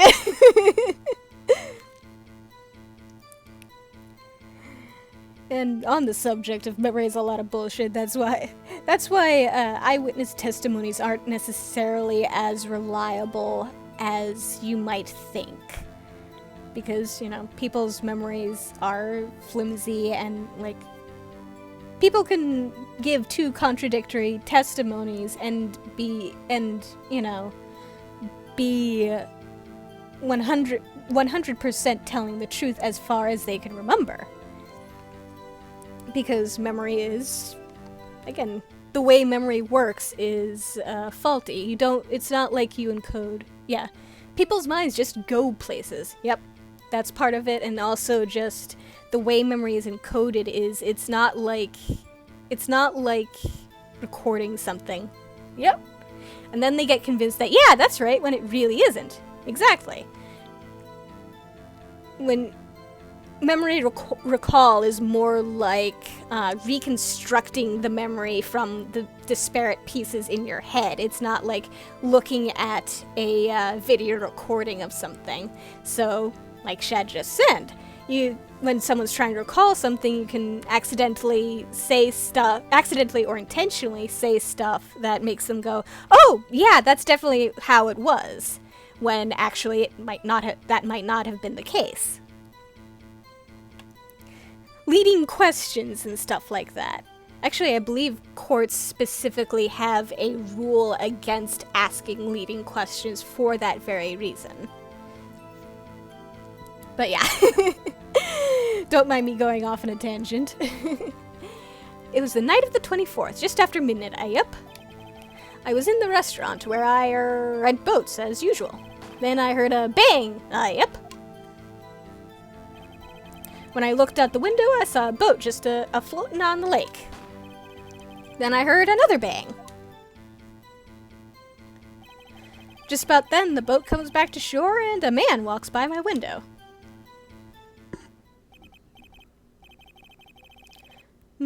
Very well, I'd like to begin the cross-examination. There's nothing to question in my witness's testimony. I'd say there's plenty to question. Ergo, no need for cross-examination. Besides, there are only 10 seconds left before our 3 minutes are up. Judge, your verdict now. Yes, Mr. Wright.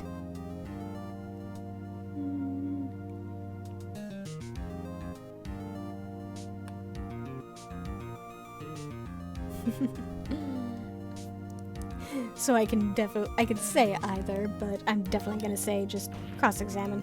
Of course I'm gonna cross-examine. What are you saying? Of course I'll cross-examine the witness. Very well, you may begin. Ah! Jesus, calm the fuck down, Mr. Von Dickface. Excuse me, Mr. Von Karma. 3 minutes just passed. I see. Well then, let's just take our time. You may cross-examine the witness.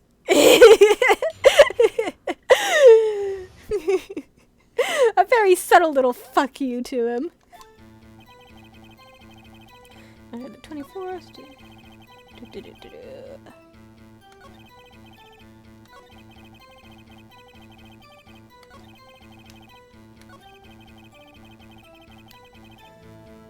Okay. Press this. By your window? Yep, by my window. Right outside the window of my little shack. And could you see the man's face? Well, the fog was pretty darn thick, but he was right there in front of me. I saw him. This is a rather important detail. Please add it to your testimony. Tisk, tisk, tisk. I have a bad feeling about this. That man was the defendant. He was saying, I can't believe he's dead.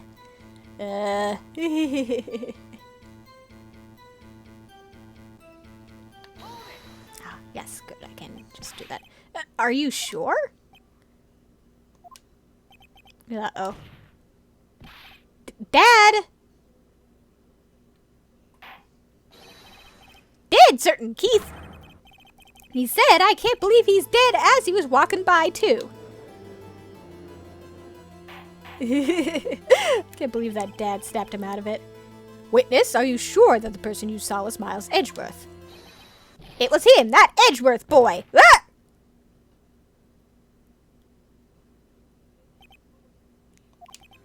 This sounds like decisive evidence indeed. I see no room for doubt. Von Karma. He lured me into cross-examining so he could set me up for a fall. Tisk, tisk, tisk. Nick, I don't like the way things are going here. Everyone in the courtroom is glaring at us. I'd better act quick or this trial is going to be over. Raise an objection, of course.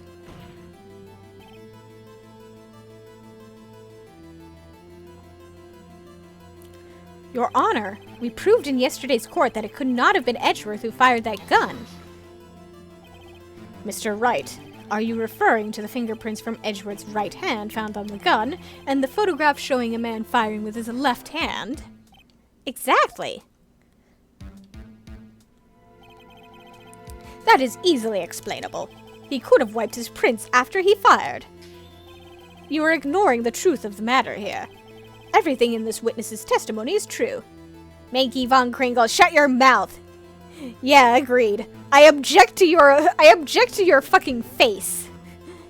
Everything in this witness's testimony is true. The judge is lost in thought. What should I do? Raise an objection. Your Honor, this witness claims that Edgeworth said, I can't believe he's dead. But his word is all we have. If he were telling a lie... Mr. Wright, in a court of law, the evidence tells all. Apparently, you have yet to realize even this basic fact. If you say his testimony is a lie, show us proof. Irk. Nick, do we have evidence? It's no good. There's nothing I can do. Are you sure? To be honest, I don't know what to do anymore. Please. Can you hear me, sis? Please. We need your help. Nick needs you. Tisk, tisk, tisk. 3 minutes was perhaps too high an expectation. However, 15 minutes isn't bad. This must be a new record. Enough. The witness may leave the stand. I think he's gonna have to be carted off. This court sees no reason to further prolong the trial. Nor is there any need for more time to decide the case against the defendant. This case is extremely clear. I see no room for misinterpretation of the facts. What? No! Humph. This court finds the defendant, Mr. Miles Edgeworth.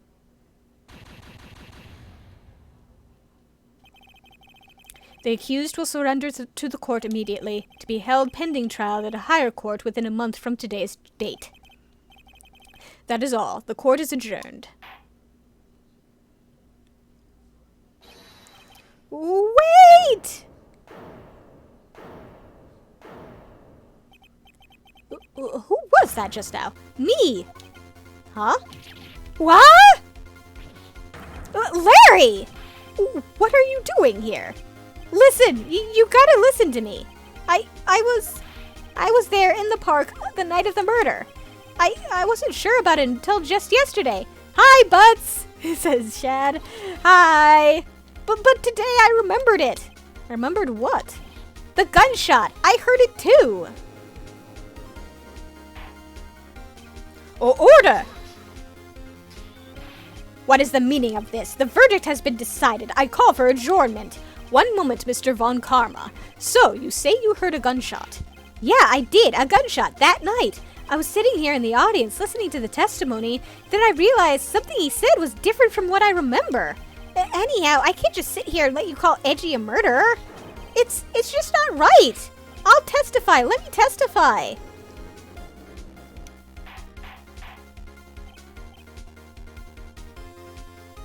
Order! Order!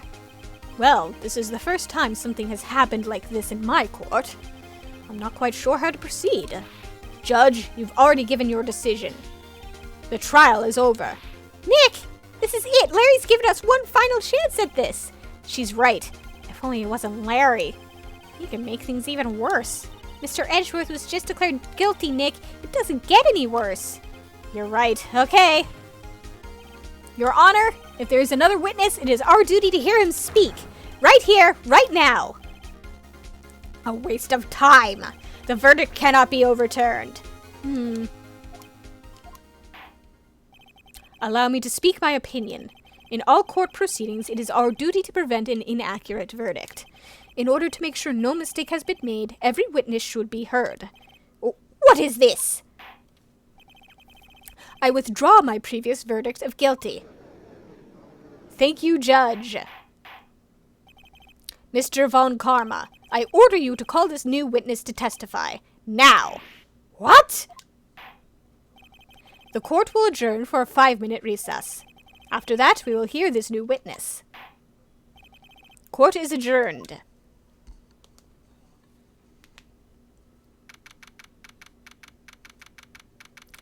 Thank you, Larry, for coming to the rescue. That was too close. Sorry to keep you on the edge of your seat like that, Edgeworth. I've seen worse. Yeah, right, Edgeworth. You're sweating bullets. I just wonder what Larry plans to say in there. Larry was at the lake that night? Yes. He said he went looking for the steel samurai balloon that flew into the lake. Oh, right! And he found the balloon in the air tank that night? Yeah. Hey, Edgeworth.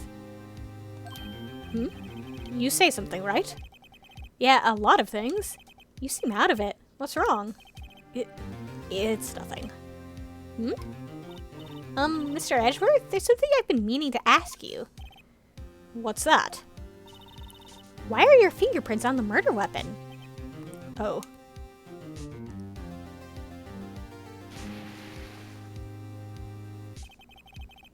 When he fell into the lake, I went into a daze. I couldn't understand what had happened. I couldn't think straight. Then I saw the pistol lying on the floor of the boat in front of me. I picked it up without thinking. I didn't have a reason, really. I see. Right. Yeah? This might be our chance. Our chance? Von Karma has only ever run perfect trials. Perfect trials? Perfectly prepared witnesses, perfectly complete evidence. That's the secret to his success. This is the first time he's ever had to deal with something unexpected. He has let someone he hasn't even talked to testify before the court. And that someone is Larry. What are you getting at? It's likely his testimony will be full of holes, right? That's right, Nick. No 10-minute trial this time. We'll milk this one for all it's worth. Hey, it was 15 minutes. 15! Everything depends on Larry now.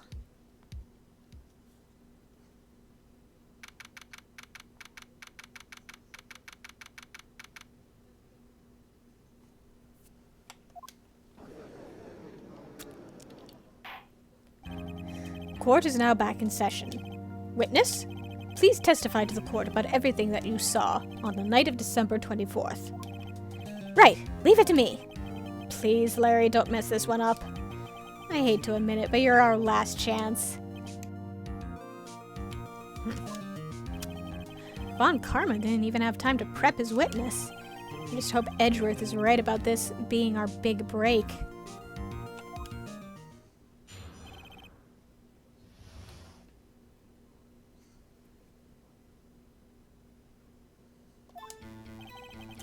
That night, I was out in a boat on the lake. I was looking for something, and I found it. So I quietly slipped the boat back in at the rental shop dock. Then, just as I was thinking about going home, I heard this bang. I looked out over the lake, but I didn't notice the boat. So after I heard that single gunshot, I went home. That was an unusually vague testimony, even for this court. In any matter, Mr. Wright, you may begin your cross-examination. I was looking for something, and I found it! Yep. Yes, Your Honor. What's wrong, Nick? It's Larry. I have no idea what he's going to say if I press him. I'm a little scared. Well, we've come this far. There's no way to go but forward, Nick.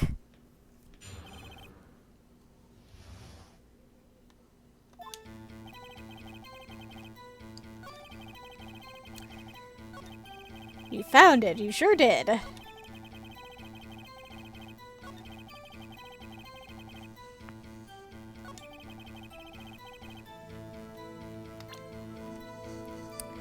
So, let's see.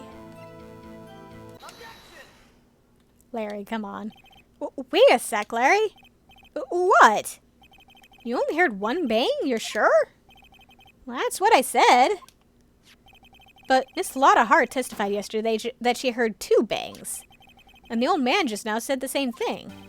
They both heard 2 gunshots that night. Oh. I think I know what the other gunshot was. Or, quote-unquote, gunshot. Huh? Were you even listening? Were you paying attention at all to what they said? Yo, Nick, please. Huh? You know, something's been bothering me. I'm a witness, see? I'm like a customer here. So you gotta treat me nice and stuff, okay? Larry. Mr. Butts. What? You only heard 1 gunshot, are you sure? Well, to tell you the truth, I'm not sure. Eh? Not sure? How could you not be sure? Butts, you're such a tool, honestly. Yeah, well, I might have missed the other gunshot. I was, listening to something else. Something else? My radio, dude, on my headphones. What? Order, and stop that booing! Who was booing in the audience? Mr. Butts, you were listening to a radio on earphones? Yeah, so what? That a crime? I listen to my radio. Everybody listens to the radio. What's the big deal? Mr. Von Karma, your opinion? Waste of time. I do not accept this witness, nor his shoddy testimony. Well, Mr. Wright, should he continue the testimony? Continue. Your Honor, please allow the witness to continue his testimony. Bah! Mr. Fingle Kingle, tell us what you think. Nothing is more pitiful than a lawyer who doesn't know when he's lost. Very well, Mr. Butts. Please give your testimony and be sure to include details like your radio. Right, leave it to me. I wouldn't if there were any other way out of this, believe me. What Larry heard. It's lonely being alone on Christmas Eve. That's why I was listening to an all-request show on the radio, see? I was listening to it real booming loud, like, but I'm sure I heard that gunshot. I remember exactly what the DJ was saying when I heard it, too. You were listening to your radio at a high volume? Yeah, what's the big problem? Can't a man listening to his radio in peace? Isn't this a free country? I truly believe Larry has no idea what the problem here is. Judge, can you believe a word this witness says? What he heard was probably nothing more than a drum beat from the radio. True enough, it is difficult to believe this testimony. Wait, Your Honor. The witness said he remembers exactly what the DJ said when he heard the gunshot. Excuse me, DJ? An announcer, the guy who says things on the radio.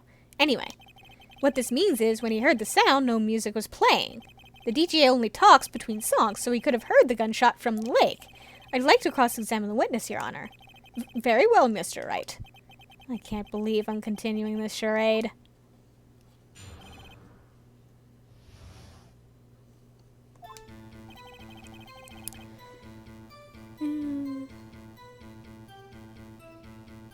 Okay.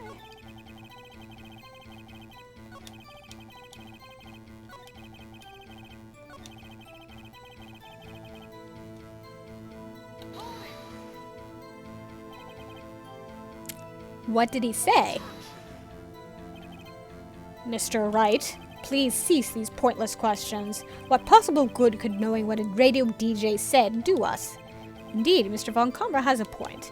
I'll allow the question only if you see some reason why we should care. We should. We should care, Your Honor. Of course we should. Why? Well, how do you know if we don't ask, Fine, very well. Mr. Butts, please testify to the court. What was the radio announcer saying when you heard the gunshot? Just when she said, "Hey, it's almost Christmas," I heard the gunshot.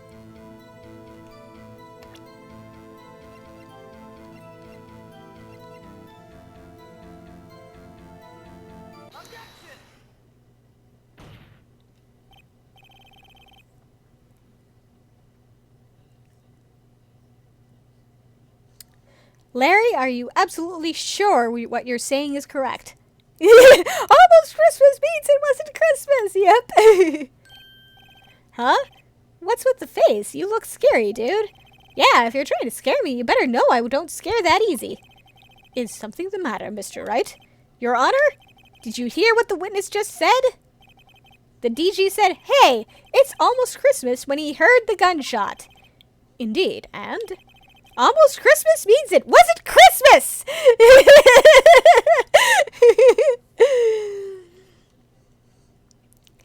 Yeah, this poster is making the rounds on Christmas Eve. Because of course it was. Do you realize what this means? When he heard the gunshot, it was still Christmas Eve. That would seem to be the case, yes. But that contradicts the two testimonies we have heard so far, Your Honor. Both Miss Hart and the old man said it was after midnight when they heard the shots. In other words, when they heard the gunshots, it was already Christmas.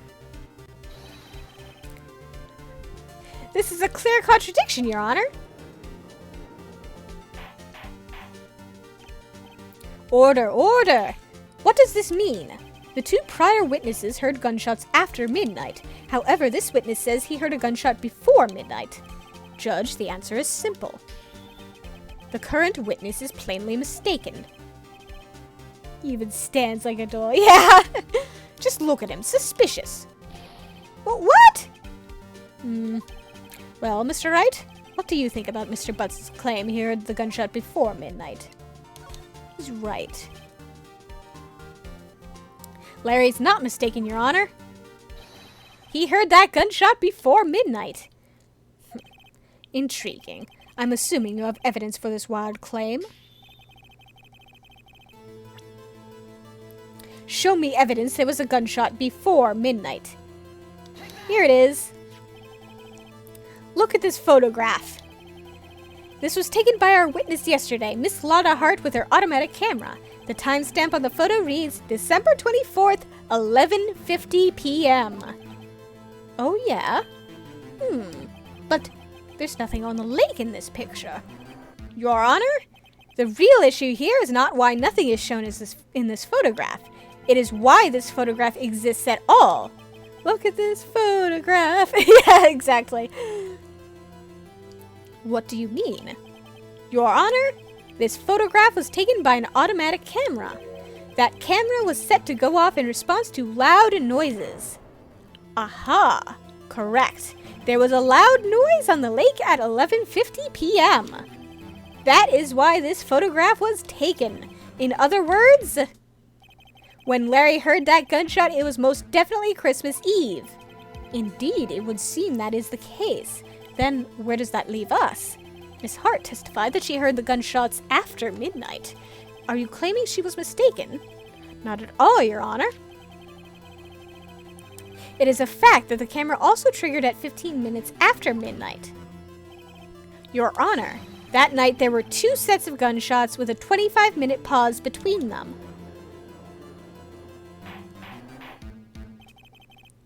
Why would this be? Don't be fooled, Judge. That camera was set to respond to loud noises. Yes? There is no proof that the loud noise at 11:50 was a gunshot. Why, the witness could have sneezed, triggering the camera.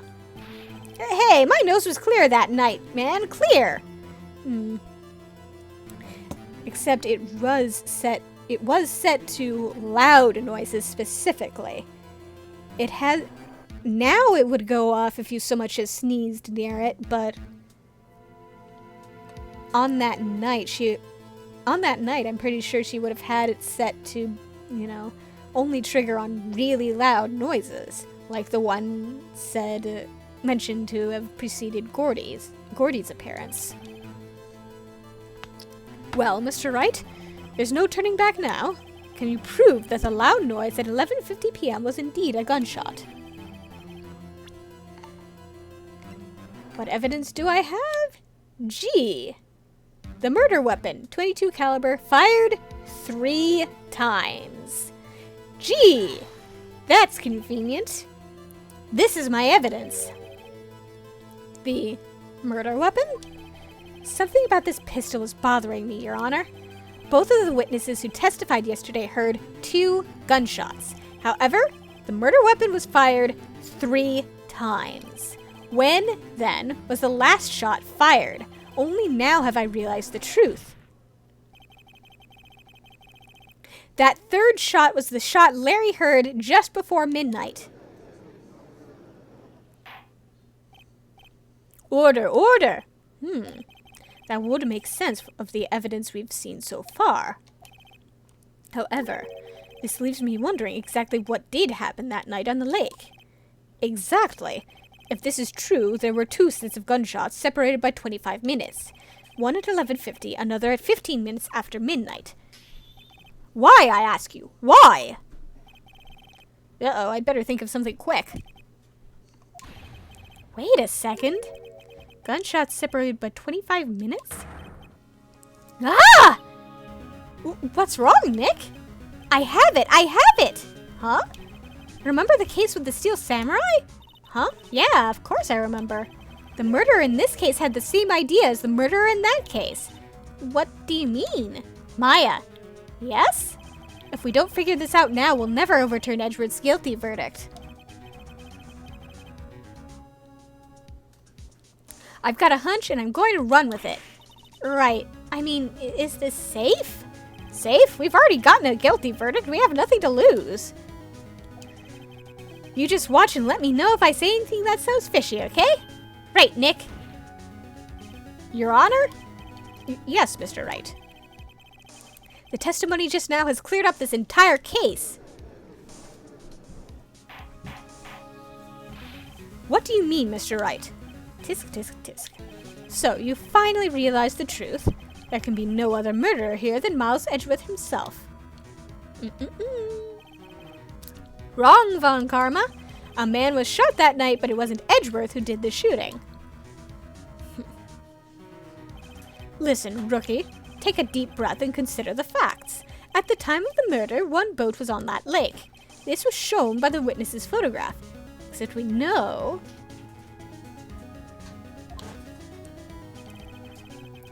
the defendant Edgeworth and the victim Robert Hammond were on that boat.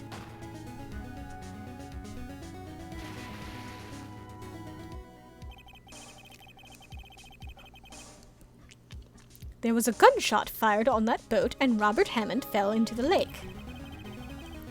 The distance of the shooting was 1 meter. It couldn't have been suicide. Well, the guilty party has to be the other man on that boat. I admit it is hard to imagine any other possibility. Yes, but this assumes that the victim was shot at 15 minutes after midnight. What do you mean by that, Mr. Wright? We have photographic evidence of the time of the shooting. The timestamp on the photo says 15 minutes past midnight. But Larry heard a gunshot 25 minutes before that. Robert Hammond was killed then, 25 minutes before the shot on the lake. That's the only way that Edgeworth could be innocent. Mr. Wright, are you quite mad? Explain who this is sitting on the boat.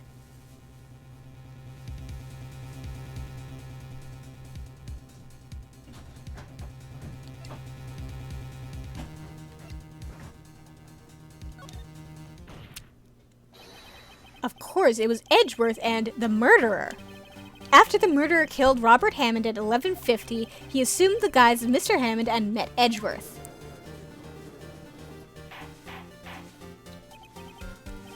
What? Are you serious? Yes, Edgeworth won't tell us why he went to the lake that night. However, I have a hunch. That night, Robert Hammond called Edgeworth to the lake. Now, Edgeworth didn't know Robert Hammond's face that well. That's why he didn't suspect anything when the murderer took Robert Hammond's place. I'm not sure what to make of all of this. Ludicrous! Mr. Wright, tell us the name of the murderer then. The murderer's name? Right, it's...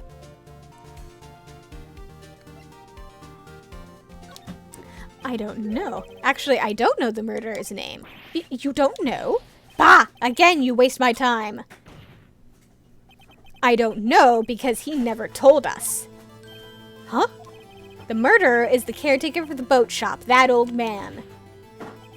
At 11:50, he was the one who killed Robert Hammond. The caretaker of the boat shop? Where did he do this? There weren't any boats on the lake then. Why would he have to go all the way out in the lake just to shoot someone? May I suggest that the real scene of this crime was not in a boat? What?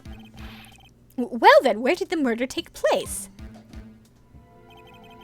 Show the judge where the murder really took place.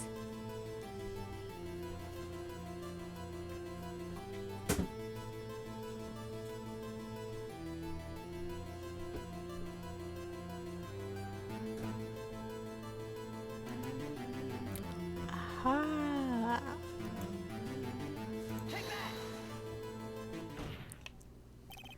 Here, of course, the boat shop where he lives.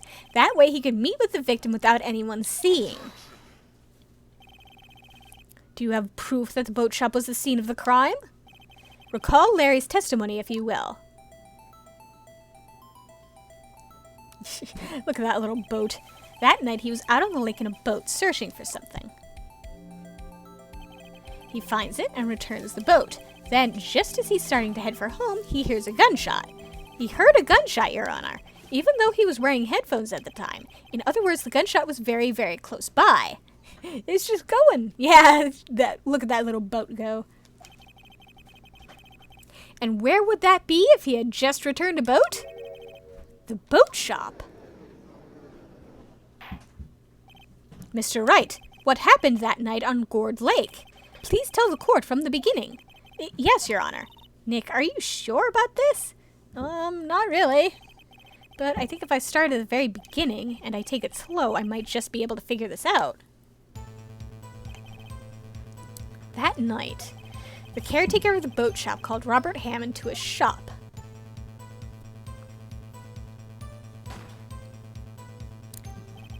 This was around 11:50.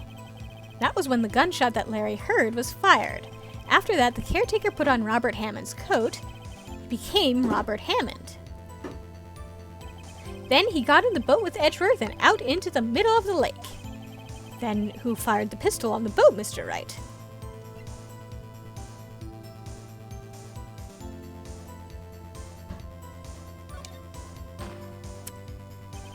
Of course, it was the murderer who shot the pistol. He shot twice, both missed Edgeworth, on purpose. Wait a minute. Yes? Why would he shoot twice if he didn't mean to hit anyone? Details. Know this, Mr. Wright. The moment you run out of explanations is the moment you lose. Tell us why the murderer had to fire twice. To create a witness. I believe he shot twice to create a witness, Your Honor. Create a witness? The murderer lifts his pistol and fires one shot. That ensures that anyone who heard the shot would look at the lake. Indeed, Miss Hart did exactly that after hearing the first gunshot. Next, the murderer waits a bit and he fires again. Then...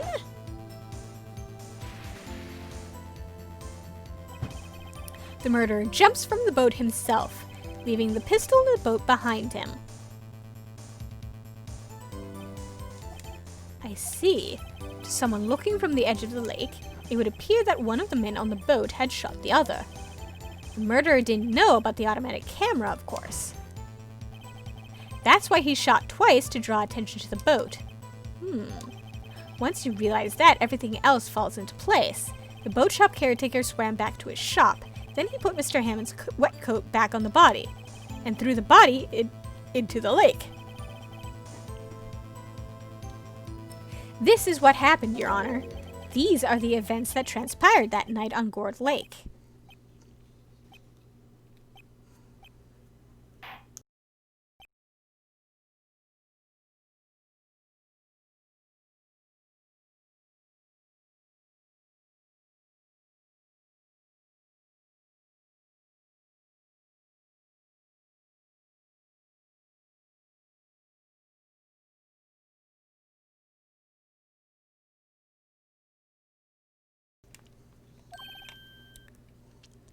Bailiff, bring out the witness from before. The boat shop caretaker, quickly.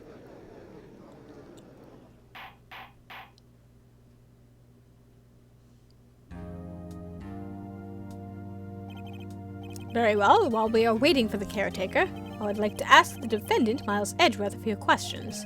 Mr. Edgeworth, please take the stand. Mr. Edgeworth, you heard what the defense has said? Yes.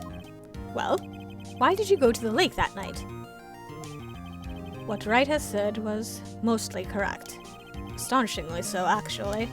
Yes. Several days ago, I received a letter. The letter was signed Robert Hammond. He asked me to come to the boat shop by the lake at midnight on Christmas Eve. He said he had something very important to discuss with me. Something important? I'm sorry, I can't say what it was. Your Honor, sir! Bailiff, we are conducting a trial here. I ask that you remain quiet. The witness has disappeared. He isn't at the boat shop either. What? What should I do? Find him quickly. We cannot allow him to get away.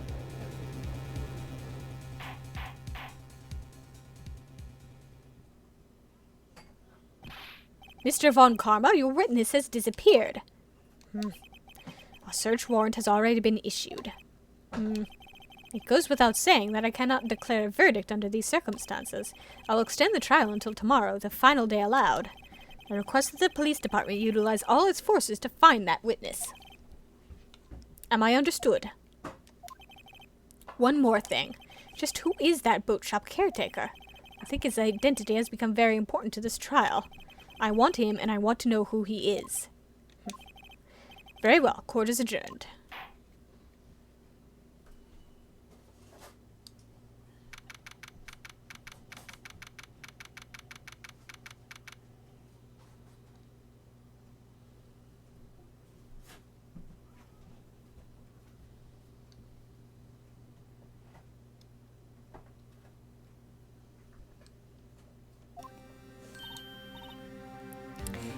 Yay, Nick, you did it! Yeah. Well, at least we got out from under that guilty verdict. And what about Larry? That was something else. Even Von Karma didn't know what to do with his testimony. Larry really helped us out. We did it, yeah! Sure, once I sifted through his unique testimony. A little, yeah. We did it, a little. Still, he did save us. I just wish our cases weren't so down to the wire all the time. I know what you mean. Sometimes I feel like it's us on trial instead of our clients. Hey, Edgeworth. Mr. Edgeworth? Huh? Did you say something? Don't look so pained. I mean, it looks like you're probably going to get off the hook.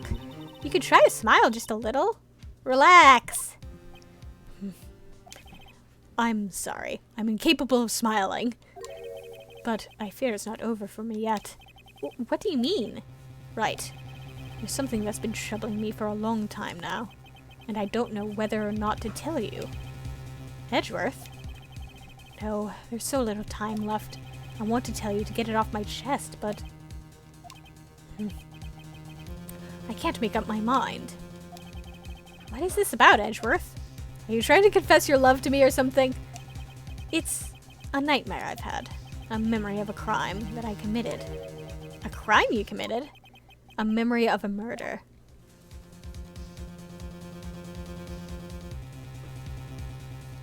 Dun dun dun!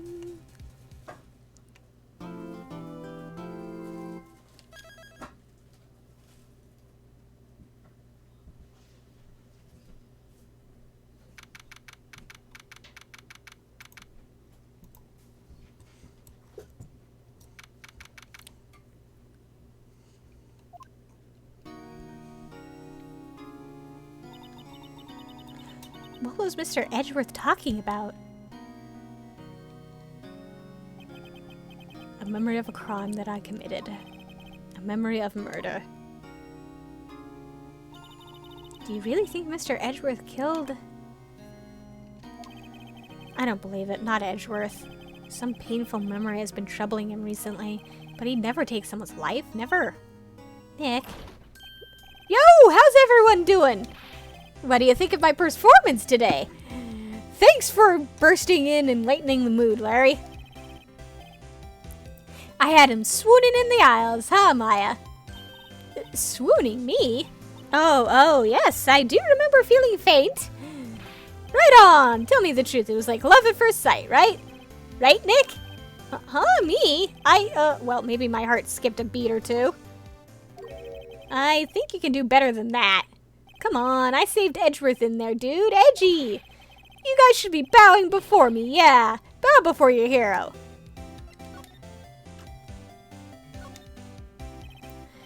Larry, you really helped out in the trial today. You did!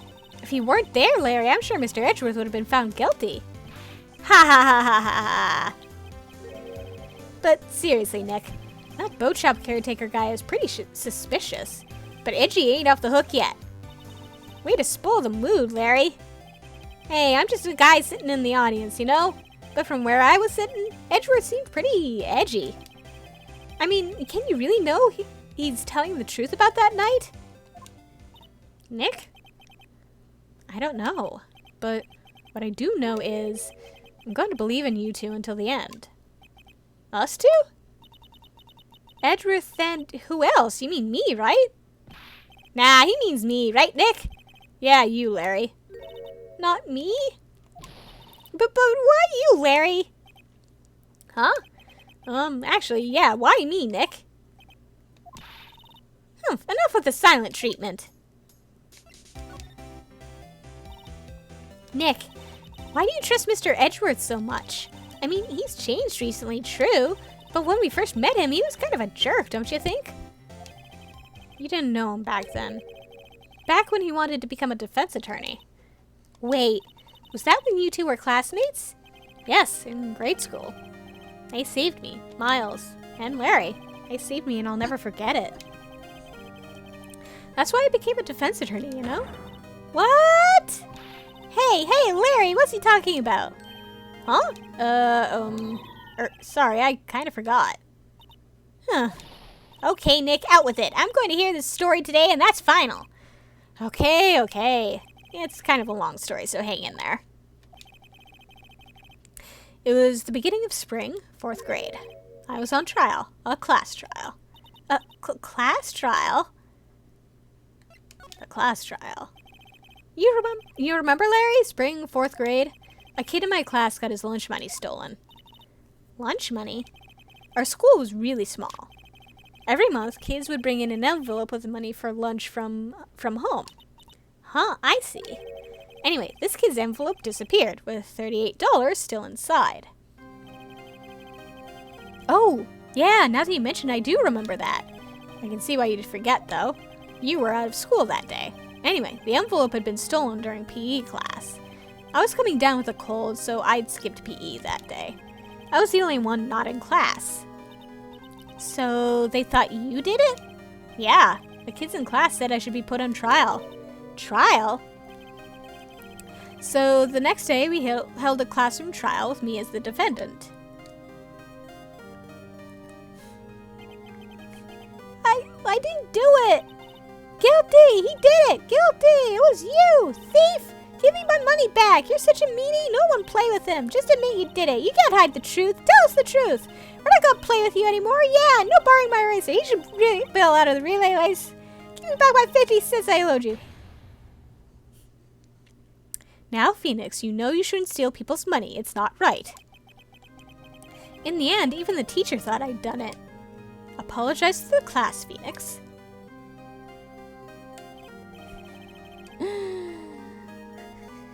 I feel so bad for him, too. I didn't know what was happening. I was so sad I couldn't stop crying. Everyone was staring at me like I'd done it. I tried to apologize and went over to where the boy was sitting. That's when it happened. He shouldn't have to apologize. The only thing that belongs in a trial is evidence. Anything else has no place.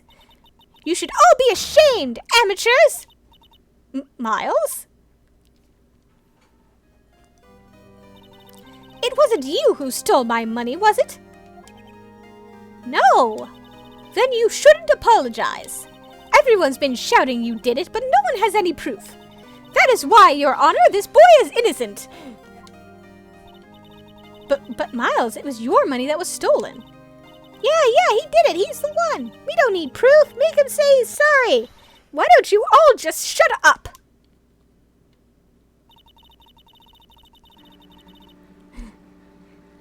This is always how it is. Everybody ganging up and picking on one person. Just think how he feels. He said he didn't do it, so he didn't do it.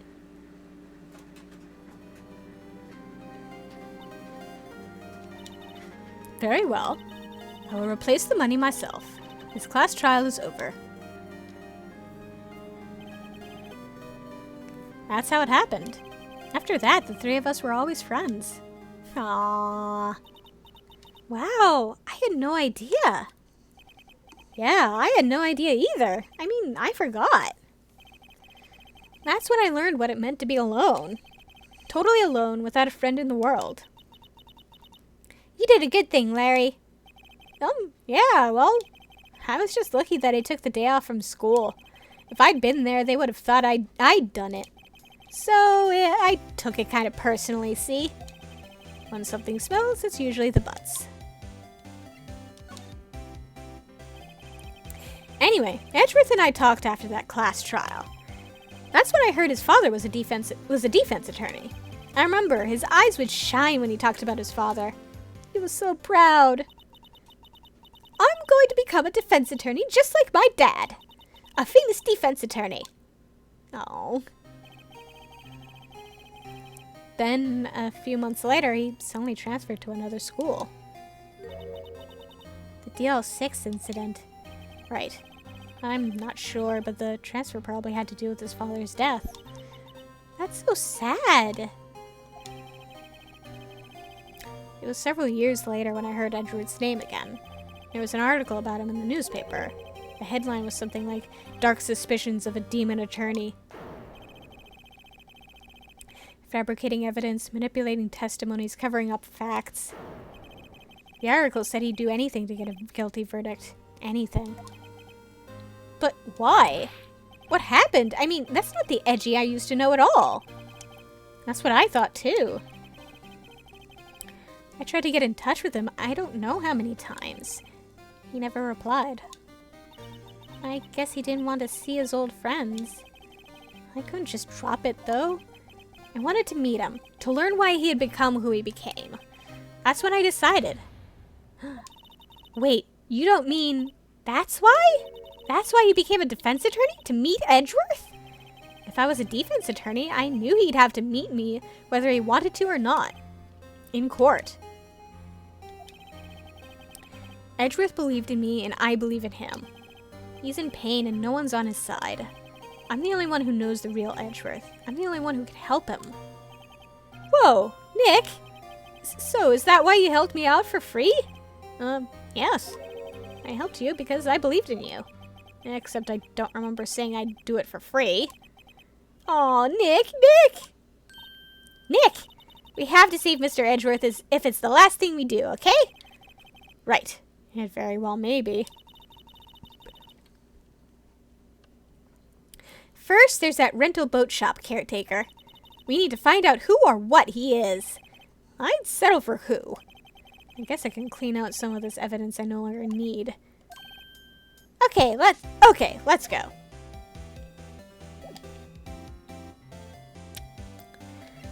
Okay.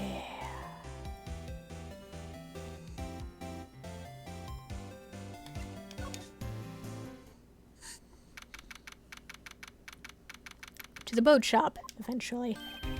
Hey, pal, long time no see. Oh, Detective Gumshoe. Close one today, eh? I got so worked up I snapped my tie in half. Sorry about that. No problem, pal. Thanks to you, we now know who really did it. You mean the boat shop caretaker? Look, I'll make you a promise. I'll have that scoundrel in my custody by trial time tomorrow. Come what may. It's my duty to you as a police officer. Now I'm off to catch me a criminal. Good luck with that. Detective Gumshoe sure is active today. Oh, one other thing. Eek! No one could go into the woods today. The woods? Rolando was camping. The woods are off limits to camping, and apparently the park ranger found out. He got pretty mad. No one can go in for a while. I guess Lada's in a lot of trouble. Anyway, I'll be seeing you tomorrow.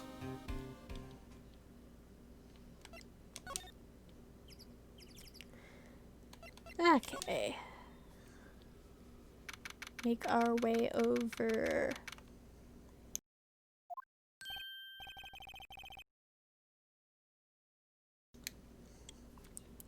Huh? The steel eyesore is missing. Eyesore? Looks like the hot dog stand is closed too. I guess Larry's been too busy with the trial to show up for work. I mean, valid reason to not show up for work.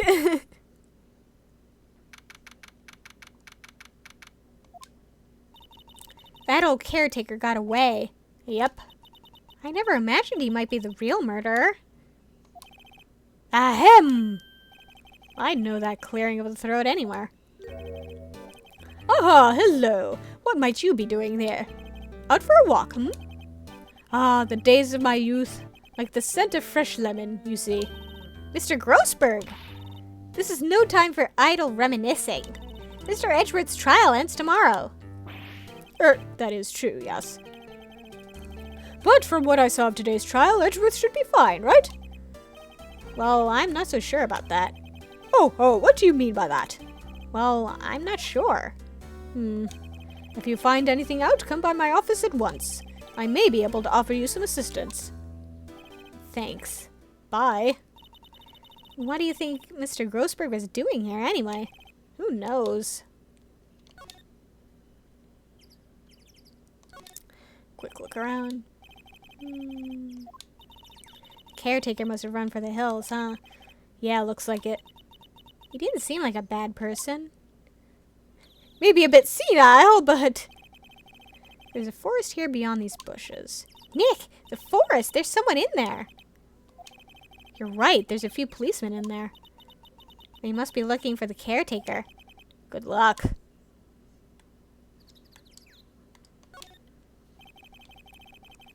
There are some boats floating at the dock. The murder took place in the boat from this dock. Did he take the bird? Inyan wonders. That's a good question. Actually, he probably wouldn't have, would he?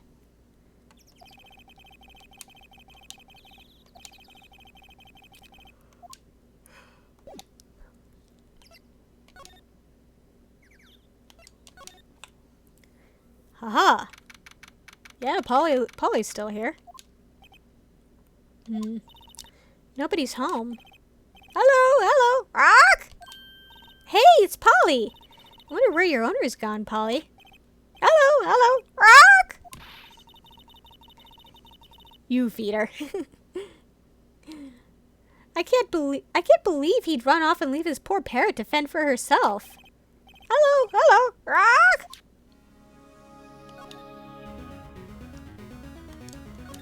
We should probably feed her. Everything's cold. Looks like he didn't turn his heater on. I guess he hasn't been back here since the trial. Ah! What's wrong? Huh? Oh! Never mind. What? Tell me. Just when I saw the TV, I remembered. They're showing a Pink Princess special this week. Oh. See, that's why I didn't want to tell you. Say, Nick, don't people usually put pictures of fish up on the wall to boast about them? Yeah, I guess so. You mean pictures of the fish they caught, right? Right, but don't all the fish on the wall here look really puny to you?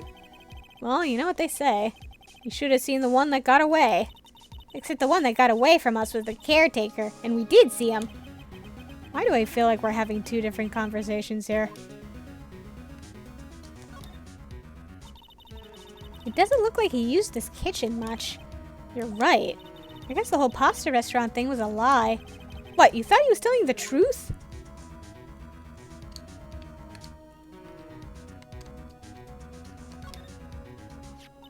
Maybe I should take care of Polly, Nick. You probably shouldn't just kidnap her. The police know about her anyway. I'm sure they'll do something. Well, okay. Sorry, Polly. He says I can't take you. Great, now the bird's going to hate me.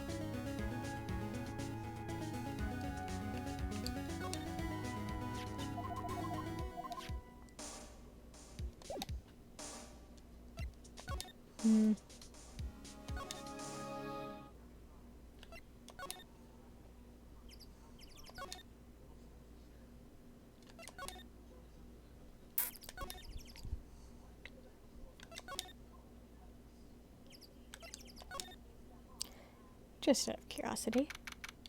Hello, Edgeworth. You look as grim as always. Mr. Edgeworth, I heard the story about the class trial.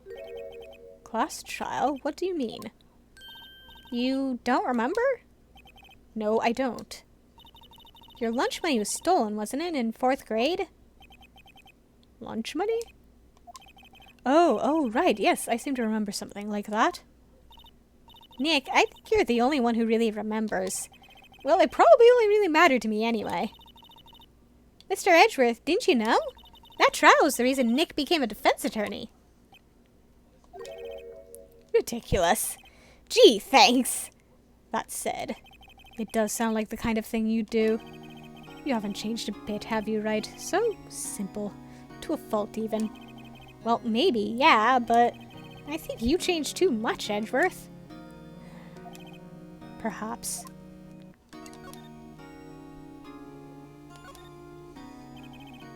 Hey, Edgeworth, why did you become a prosecutor anyway?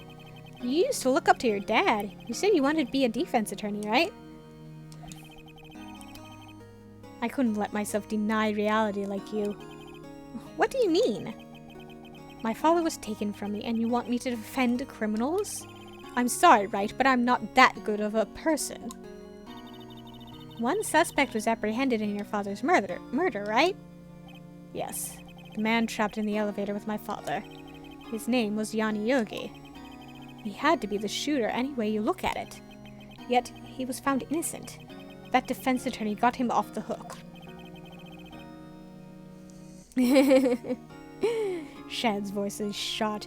My throat is kind of is a bit temperamental too. That would be Robert Hammond. On that day, 15 years ago, the 3 of us were trapped in that elevator for 5 hours. When we were rescued, we all suffered oxygen deprivation. I had lost all memory of the murder. Lost your memory? I'm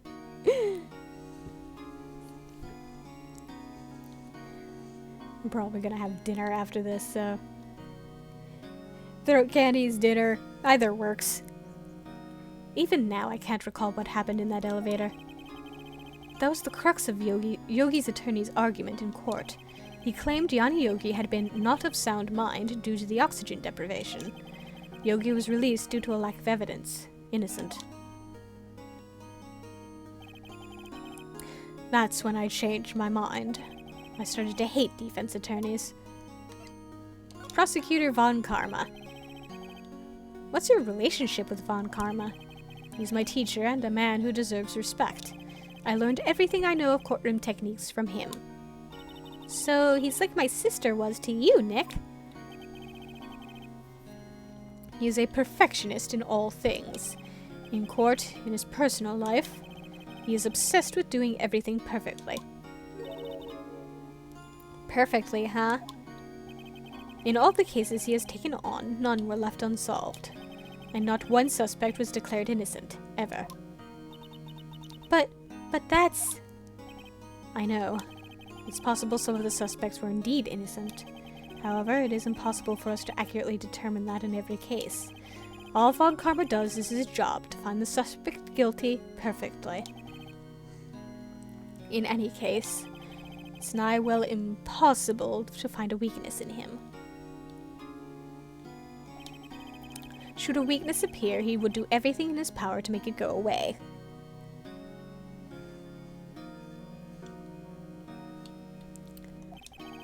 Edgeworth? If what you're saying is true, you're headed for a guilty sentence tomorrow. He's right! Now's no time to praise the enemy, Mr. Edgeworth. Yes. It's a strange situation in which I find myself, I'll admit. No kidding. And I just realized I missed something, so I'm going to go back to the lake.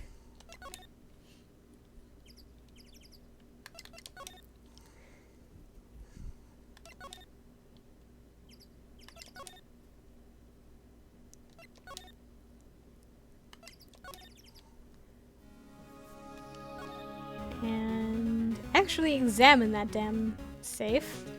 I keep not realizing that it's there. I just sort of cannot see it somehow. I have safe blindness.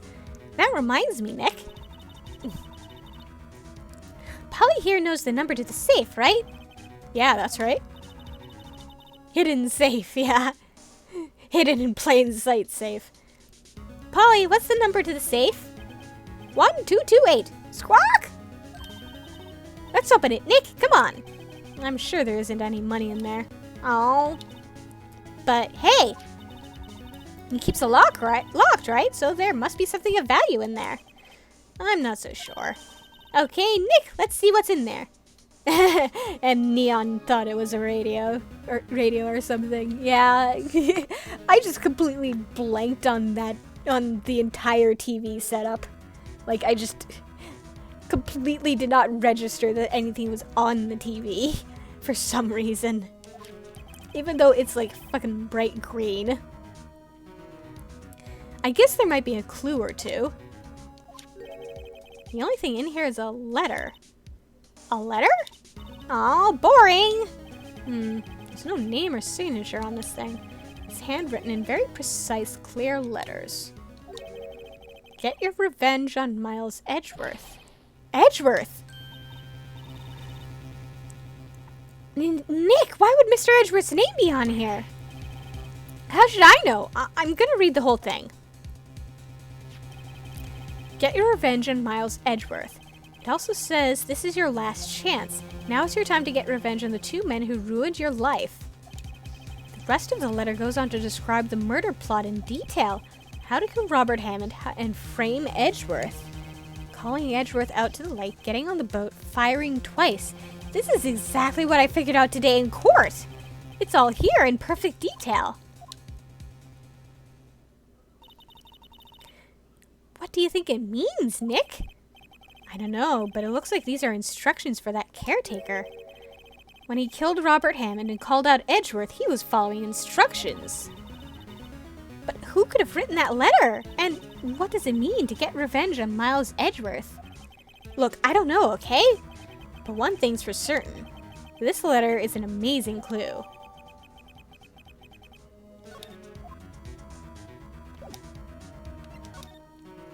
Okay, and trek back out.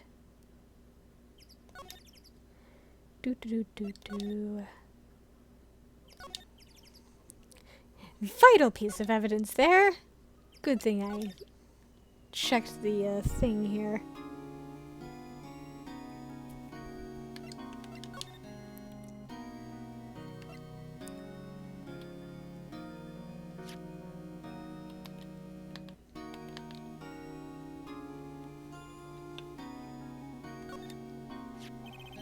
Edgeworth, see this letter?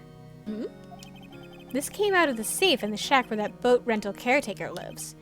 I see. Revenge? On me? Who is that old guy anyway? I don't know. Could he be an innocent defendant who got declared guilty or something? Nice, Wright, but I don't remember that old man. Not at all. So he was following this letter then. Which means there was someone else behind it. Now is your time to get revenge on the two men who ruined your life. 2 men, meaning myself and Robert Hammond. It also says this is your last chance. Last chance? Wait, maybe he's talking about the statute of limitations on the DL6 incident. Wait, that old man. What is it? Do you know who he is? Yogi. Could he be Yogi? Yogi? The suspect in the DL6 incident, the one who was found innocent. Yanni Yogi. Yanni Yogi was a court bailiff at the time. We just happened to be in that elevator together 15 years ago.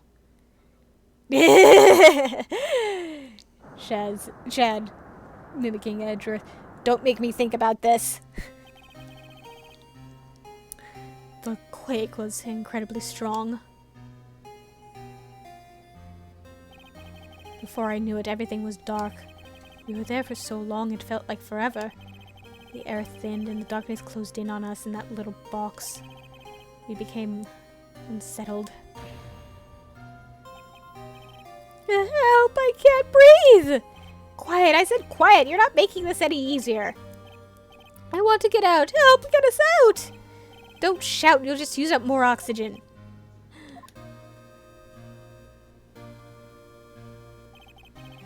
That's all I remember. When I came to, I was in a hospital bed, staring up at the ceiling.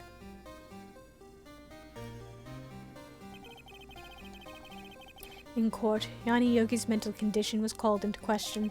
They claimed the oxygen deprivation and stress had caused temporary insanity. In the end, the claim passed the court and Yogi was found innocent. Huh, but isn't that strange? This letter tells him to get revenge on Edgeworth. Why would he want to take revenge on you? Right. Yeah? There's something that's been troubling me these last few days. I didn't know whether or not I should tell you. You mean the nightmare?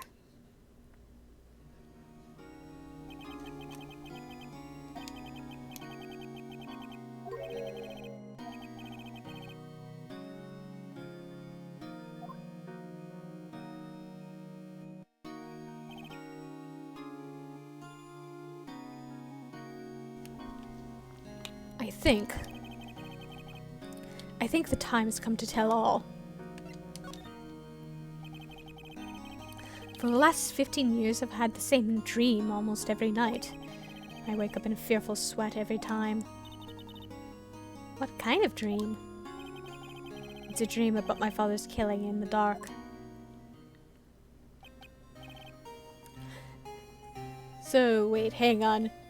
Doesn't this mean that poor Edgeworth has been suffering from, like, PTSD for the past 15 years?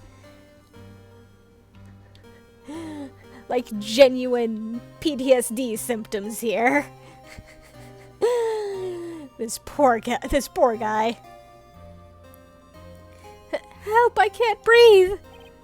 Quiet, I said quiet. You're not making this any easier. I want to get out. Help, get us out. Don't shout, you'll just use up more oxygen. Yeah, Edgy's got hecked right up. Yeah. I can't breathe. You're using up my air. And it gets worse beyond this, Shad points out. What? Stop breathing my air. I'll stop you. What? What are you? Stop breathing my air. No, Father. He's attacking Father. Then I see the pistol lying by my feet. I don't know if it was evidence from that day in court or the bailiffs. In a daze, I pick up the pistol. Get away! Get away from my father! Ah!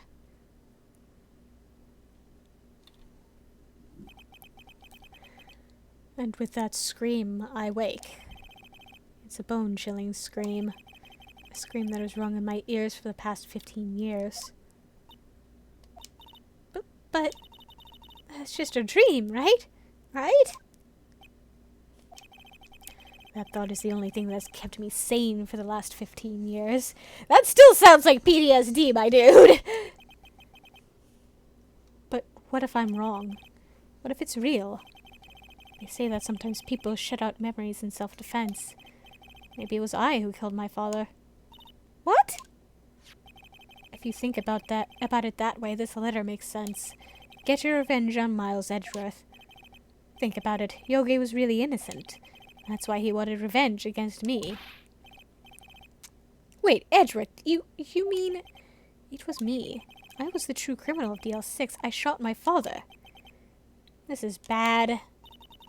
What are we going to do, Nick? What can we do? I don't know. I don't think there is anything we can do, like it or not. If there's someone else who knows a lot about the DL6s in it, maybe. Yep, this is definitely more memory BS. But, like, again, putting on my psychologist's hat here, Edgeworth really does seem like he's throwing up a whole lot of PTSD symptoms here. Recurring nightmares about the incident, about the inciting incident. An outsized fear reaction. An outsized fear reaction to to something associated with the traumatic incident. This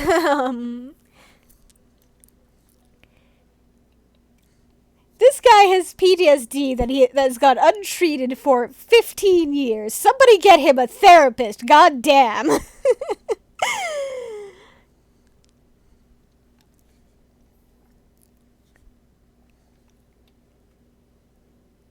If there's someone else who knows... Oh, there is, Nick! There is someone else who knows about DL6. Time to move to Grossberg.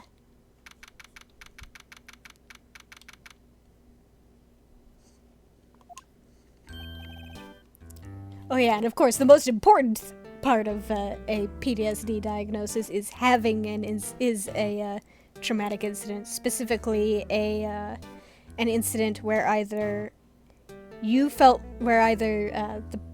patient felt like their life was in danger, or they were witness to someone else's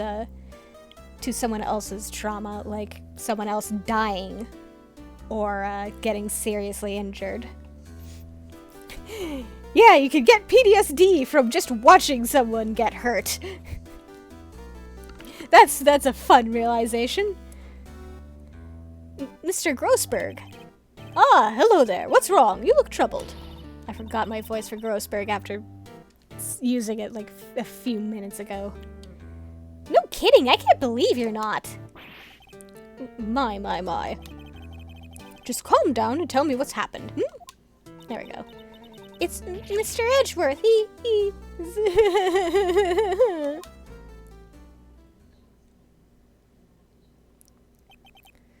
I see. So, Edgeworth dreamt he shot his own father? It's only a dream! I wonder. What? If that's the case, then why do you two look so troubled, Well... Also, consider this. Yogi quite certainly holds a deep grudge against Miles Edgeworth. So deep, he'd want to frame him for murder. This leads me to surmise that Mr. Edgeworth's dream was not a dream, it was real, as you imagined. Mr. Miles Edgeworth threw the pistol to save his father. The pistol fired and the deed was done. No! That still doesn't feel accurate, of course. And I think the biggest thing I can think of would be the basically the same method that they used to figure out how close the distance between Hammond and his murderer was. The pattern of gun residue. I'm blanking. Gunpowder residue. If it fired at close range, then you'd be able to tell. But if not, then you'd also be able to tell that. I don't believe it. Yogi was suspected of murder and his career as a bailiff was irrevocably wrecked. Thus he sought revenge on Miles Edgeworth. This was his last chance, of course, with the statute of limitations so close. Gregory Edgeworth. What do you know about Edgeworth's father? He was a defense attorney without peer. It sounds trite, but it's true. Well, he may have had one peer now that I think about it. Your mentor, Mia Fey. My sister? Gregory Edgeworth was very disapproving of Mr. Von Karma's techniques. That's no surprise. Von Karma is an extreme man. Forged testimonies and evidence are nothing to him. The result, he has a perfect win record in court. To beat him, Gregory Edgeworth tried to call attention to his methods. And? He lost. And died in despair, as it were. I see. When Gregory Edgeworth was killed, the police called on a spirit medium. That was your mother, Misty Fey.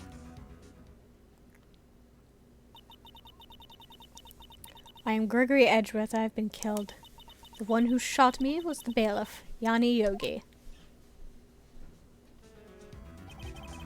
Yet Yogi was found innocent. That's when my mother left us. How old is she again? 17. And this took place 15 years ago, so Maya would have been like 2. Her mom left when she was 2. That's kind of that's kind of depressing. Everyone called her a fraud. That's right. Everyone thought she was, you see. Yet, now that I think about it, it seems the one who lied was Gregory Edgeworth's ghost. Gregory Edgeworth must have known who shot him. I don't believe it. So, you're saying he falsified his testimony? That Edgeworth's dad lied to protect his son? It's only a possibility, mind you. But a possibility nonetheless.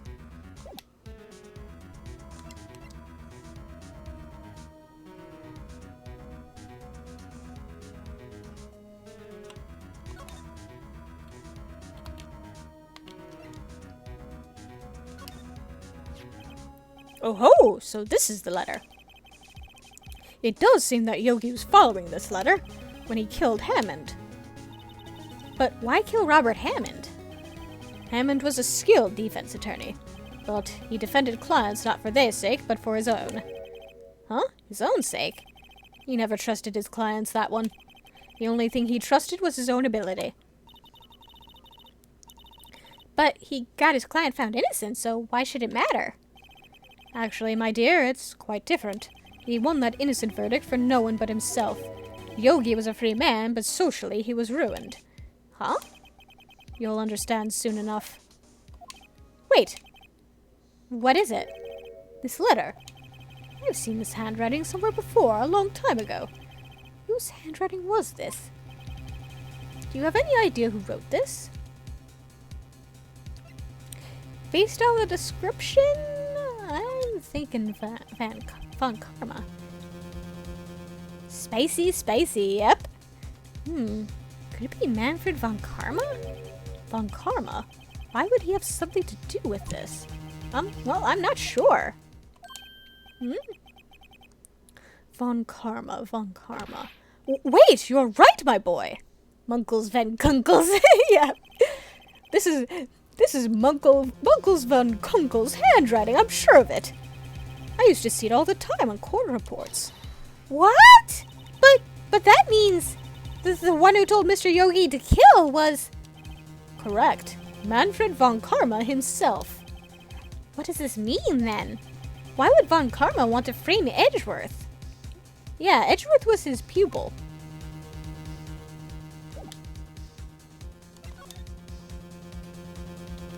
Prosecutor Von Karma.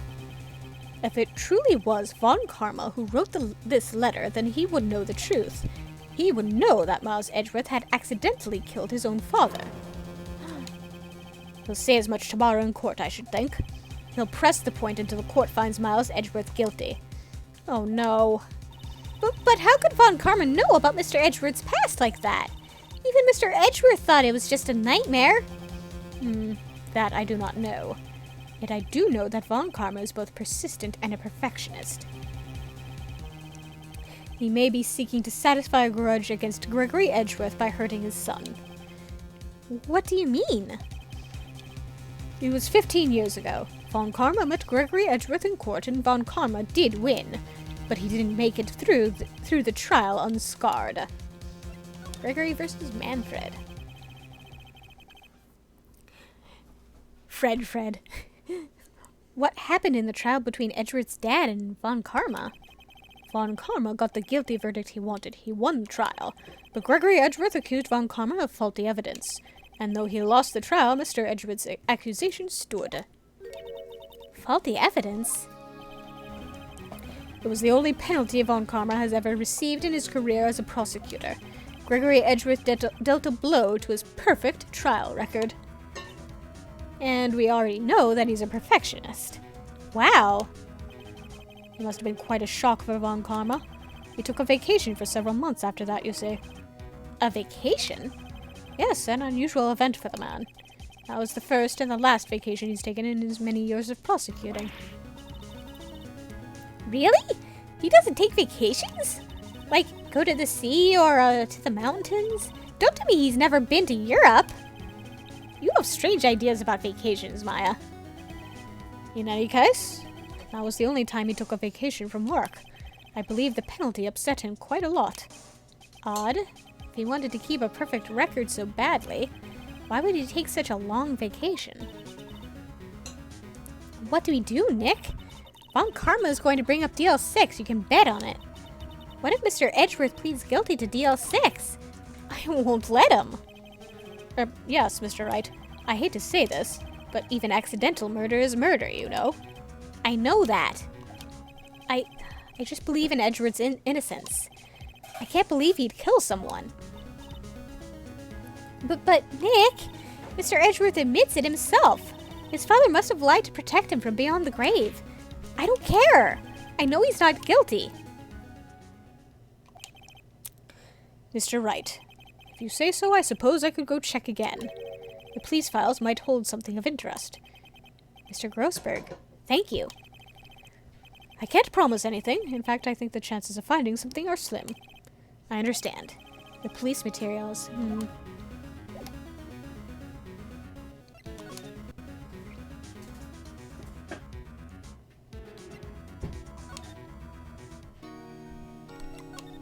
Sorry, Edgeworth, just checking in really quickly. Poking my head in on the way over.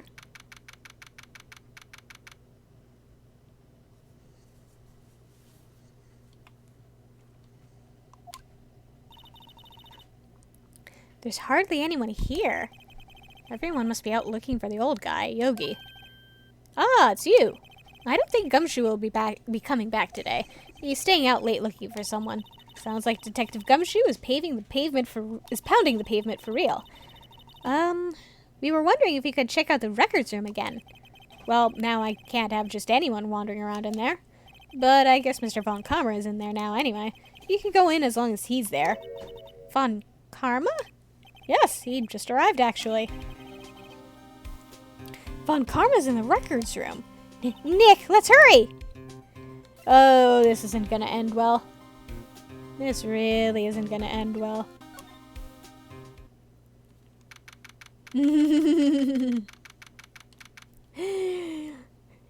Shadow's like, oh, right! I'm ready for spice. And Neon's like, oh boy. Dusty as always. They were only here just yesterday. I'm sure they just haven't had time to clean. What's wrong, Nick? Nothing. I was just noticing that he isn't here. Von Karma.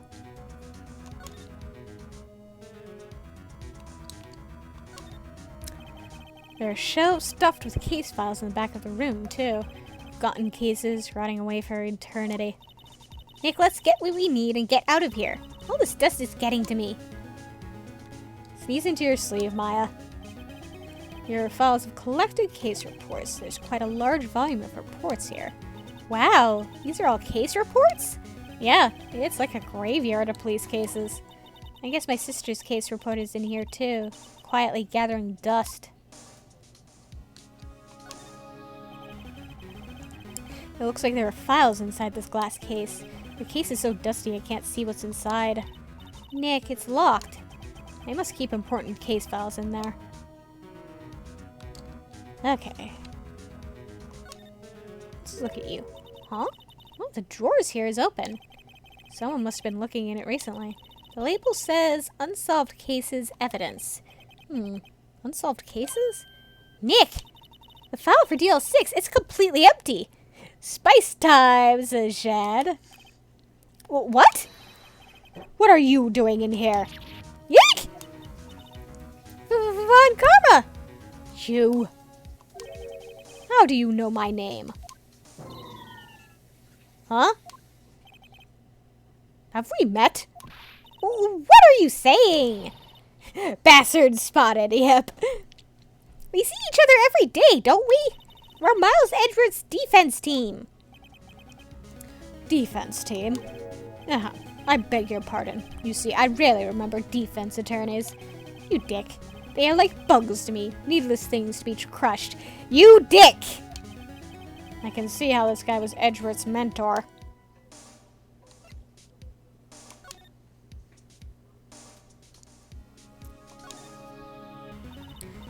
Mr. Edgeworth was your student, right? A romanticist who could never shed that veneer of amateurism. Just like his father, always second-rate. Mr. Von Karma, you had an axe to grind with Mr. Gregory Edgeworth, didn't you? Me? A grudge against a mere defense attorney? Why? Because he dealt a blow to your otherwise perfect trial record?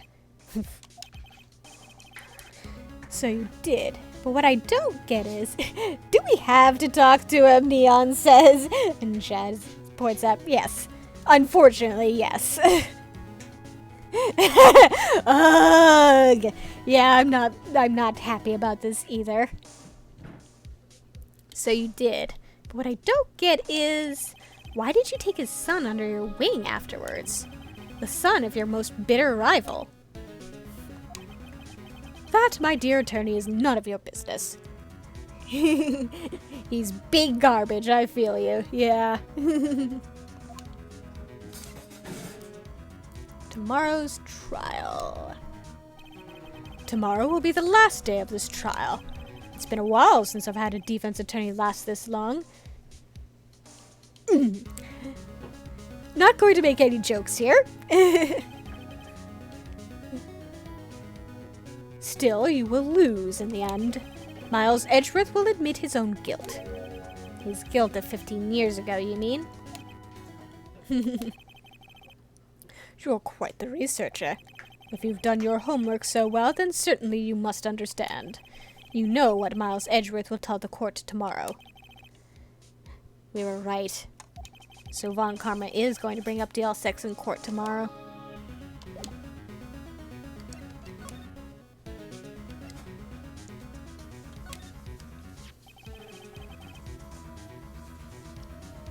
Mr. Von Karma, have a look at this.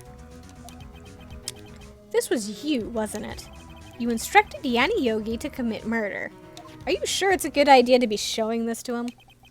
Yanni Yogi. How many years has it been since I've heard him called by that name?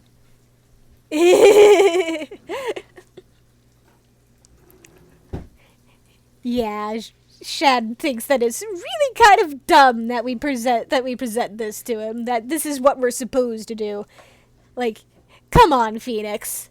Come on. Use a little bit more discretion here. He's a fool. I told him to burn it after he read it. So you admit it? You wrote Mr. Yogi this letter.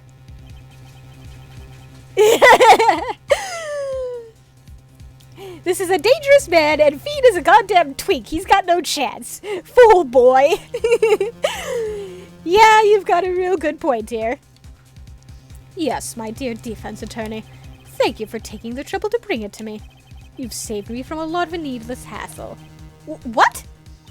Nick, what is that thing? A stun gun for self-defense, usually. Indeed. 600,000 volts will course through your body like a dog touching an electric fence. 600,000...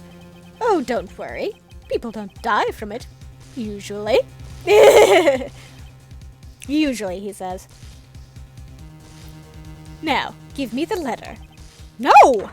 No! Whoa! What are you? Nick, run! Ah! Maya! Out of my way. Ah! Dude, you should have run when you had the chance.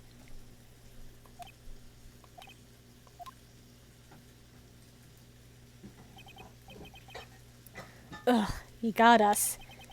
The letter's gone, of course. And he took the deal 6 evidence, all of it. Back to having no clues. Wait, Maya jumped first. Maya, is she okay? Neon says R.I.P. Maya!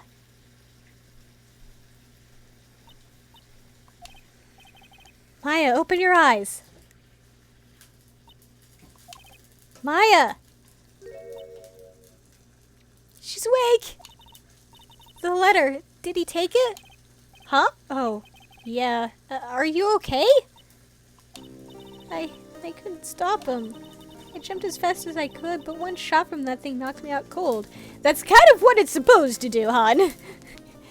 She's just a baby, Shads points out. I'm useless. I'm no good as a lawyer or a medium. I can't even call my sister. Not even now when we need her the most. I wish I hadn't woken up at all. Oh, Maya, honey. Maya. There has to be some way I can help her. I'd better do something about her self-confidence first. Huh? Maya, she's holding something. What is that? A bullet? DL6 incident, evidence number 7, taken from the heart of Gregory Edgeworth. I remember. Von Karma was holding this when Maya jumped him. I'll prove it to you, Maya. You're most definitely not useless. I'll prove it to you in court tomorrow.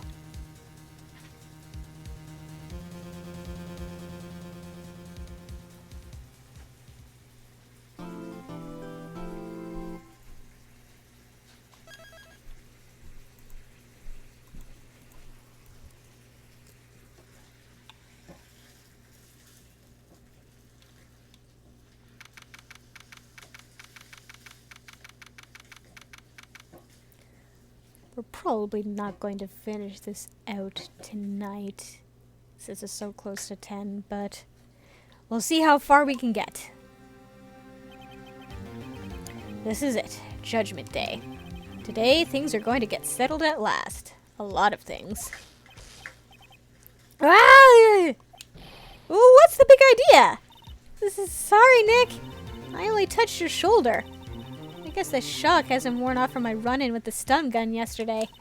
Anyhow, today's the last day of the trial. Good luck, Nick. Yeah, thanks, Maya. Edgeworth is looking glum as always. I hope Von Karma doesn't push him too hard. Ah! What are you doing? Sorry, I'm sorry. I just thought I'd cheer you up with a pat on the back. She's got like static electricity on steroids now. Maya, maybe you should go outside and discharge. Alright, good idea. Try not to electrocute anyone on your way out. Ah, pal! Thank you, Maya, Neon says. What's gotten into that girl? Detective Gumshoe. Morning, Mr. Edgeworth. Good morning. How did it go, Detective? Have no fear. As promised, I've captured our runaway caretaker. I just brought him in. Took all night, pal. Thanks, Detective Gumshoe. You must be tired. Actually, after that shock I got on the way in, I feel pretty good. Yogi says he's forgotten his own name. But that has to be a lie. Why would he want revenge on Edgeworth if he couldn't remember his past? He does remember, and I'm going to prove it.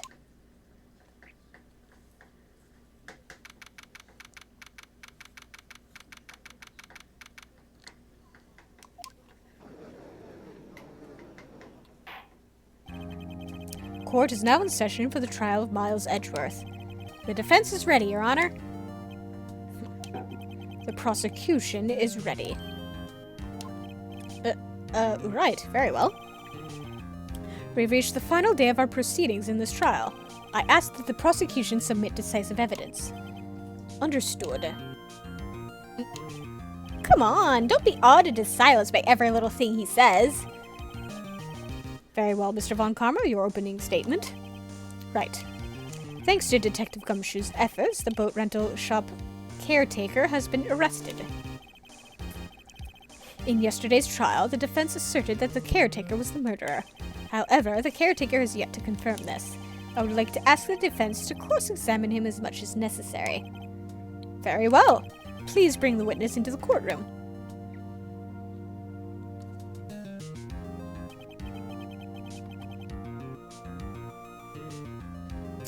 Ladies and gentlemen of the court, I believe you all remember our witness. He lives in the boat rental shop on the lake from where he witnessed the incident. In addition, he has currently lost memory of his name and identity. Witness, why did you run away yesterday? The witness was not running away, as he will now testify. I see. Very well, please begin your testimony.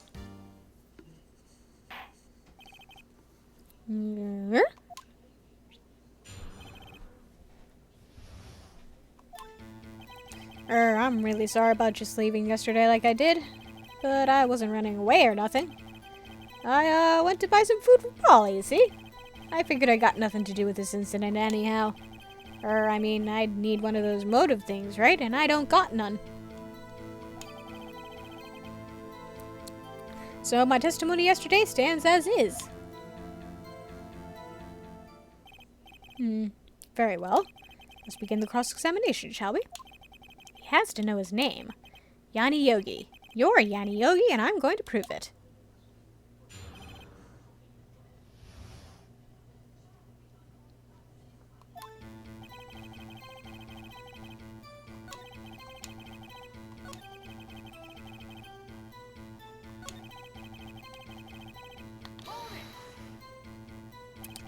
You've lost much of your memory, is that correct?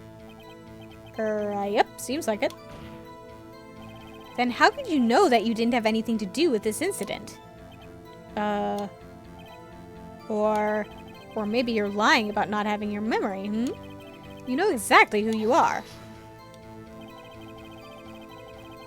The witness has testified quite clearly that he has no memory of who he is.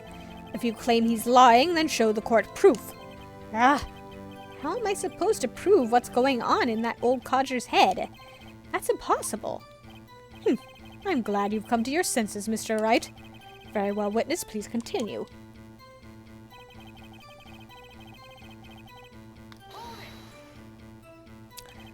How can you say you had no motive? I say you do. You had a grudge against Edgeworth and the victim, Robert Hammond. That's why you took revenge on them, right? Please don't make me repeat myself, Mr. Wright.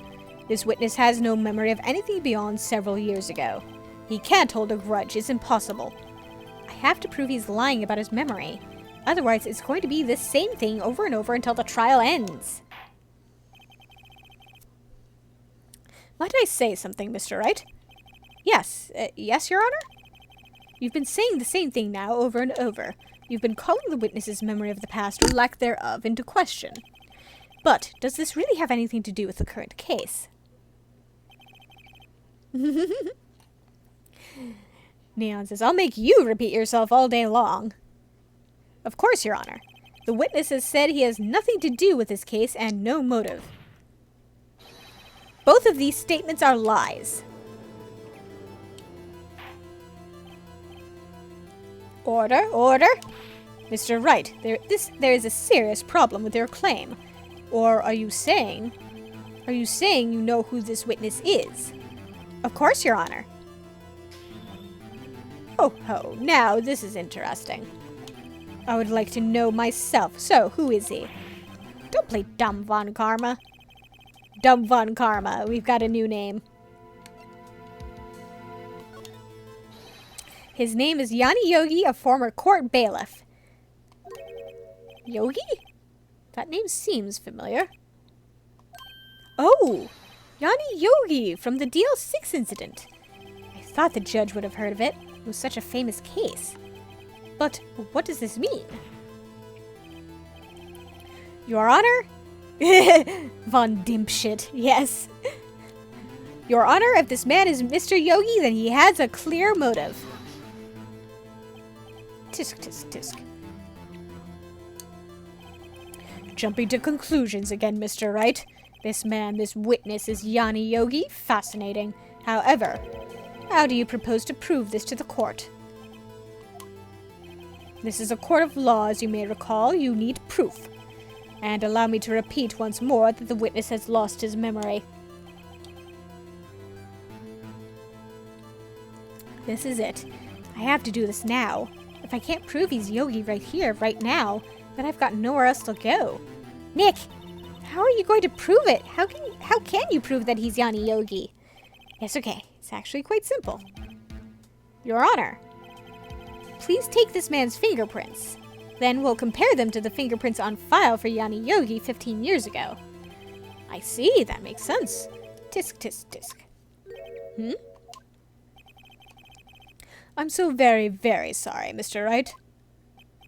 Why? The witness has no fingerprints. What? What? No fingerprints? Huh? You see, before I worked as a caretaker, I worked at a chemical plant. I burned my fingers working with this stuff. Yep. What? Yogi, you sneak. You burned your fingerprints off to hide your past. Well, if the witness has no fingerprints, I guess we will not be able to prove his identity. No! Tisk, tisk, tisk. Well, what will you do, Mr. Wright? It seems that the case has been decided, no? No! I know what happened. I know everything. I just can't prove it. But no, I can't let it end like this. I can't lose. There has to be another way. There is no one who can testify as to who this witness is. No one. Nick, what are we going to do?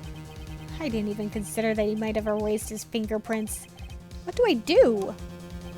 I mean, it's very rare that someone doesn't have fingerprints, so it's not a thing you would think of. Tisk, tisk, tisk. Well, Mr. Wright, perhaps you'd like to cross-examine the parrot for a little comic relief, Yeah, very funny. You're a sore winner, Von Karma. Wait a second. Cross-examine the parrot? What is it, Nick? No, you're not going to... Your Honor? The defense would like to take Mr. Von Karma up on his proposal.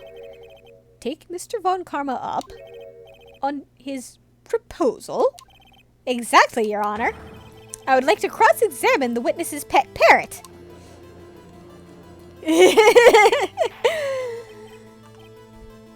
Order, order. Well, what do you think, Mr. Von Karma? Need you even ask? This is a farce. I object. Wait a second. You are the one who suggested I cross-examine the parrot, Von Karma.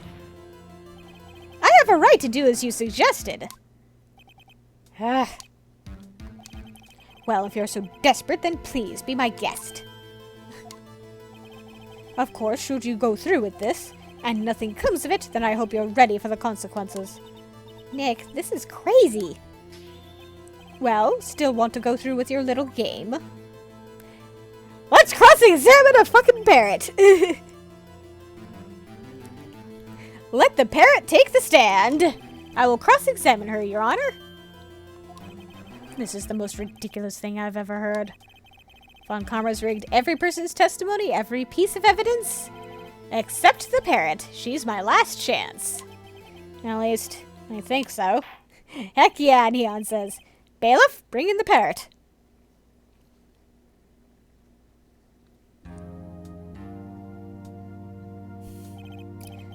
That's quite a bird. Please tell us your name. Name. The witness is ignoring me. It must hurt to be ignored by a bird. Very well, witness. Who is your owner? Please, testify for us.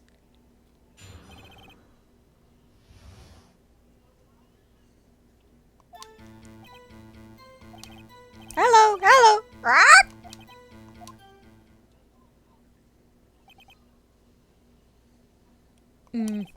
Certainly the most concise testimony we've received so far. Very well, begin your cross-examination. Right. What are you going to do, Nick? I don't know. What do we do, Maya? Ugh.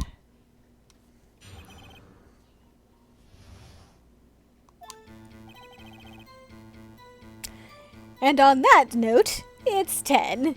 So why don't we pick up with the cross-examination of the frickin' parrot next week? This case sure has taken an interesting turn. Neon is moved to tears by the parrot's testimony. Yes, it is a very moving testimony, isn't it? But yeah. Thank you guys for coming, and have a good evening. This'll be fun.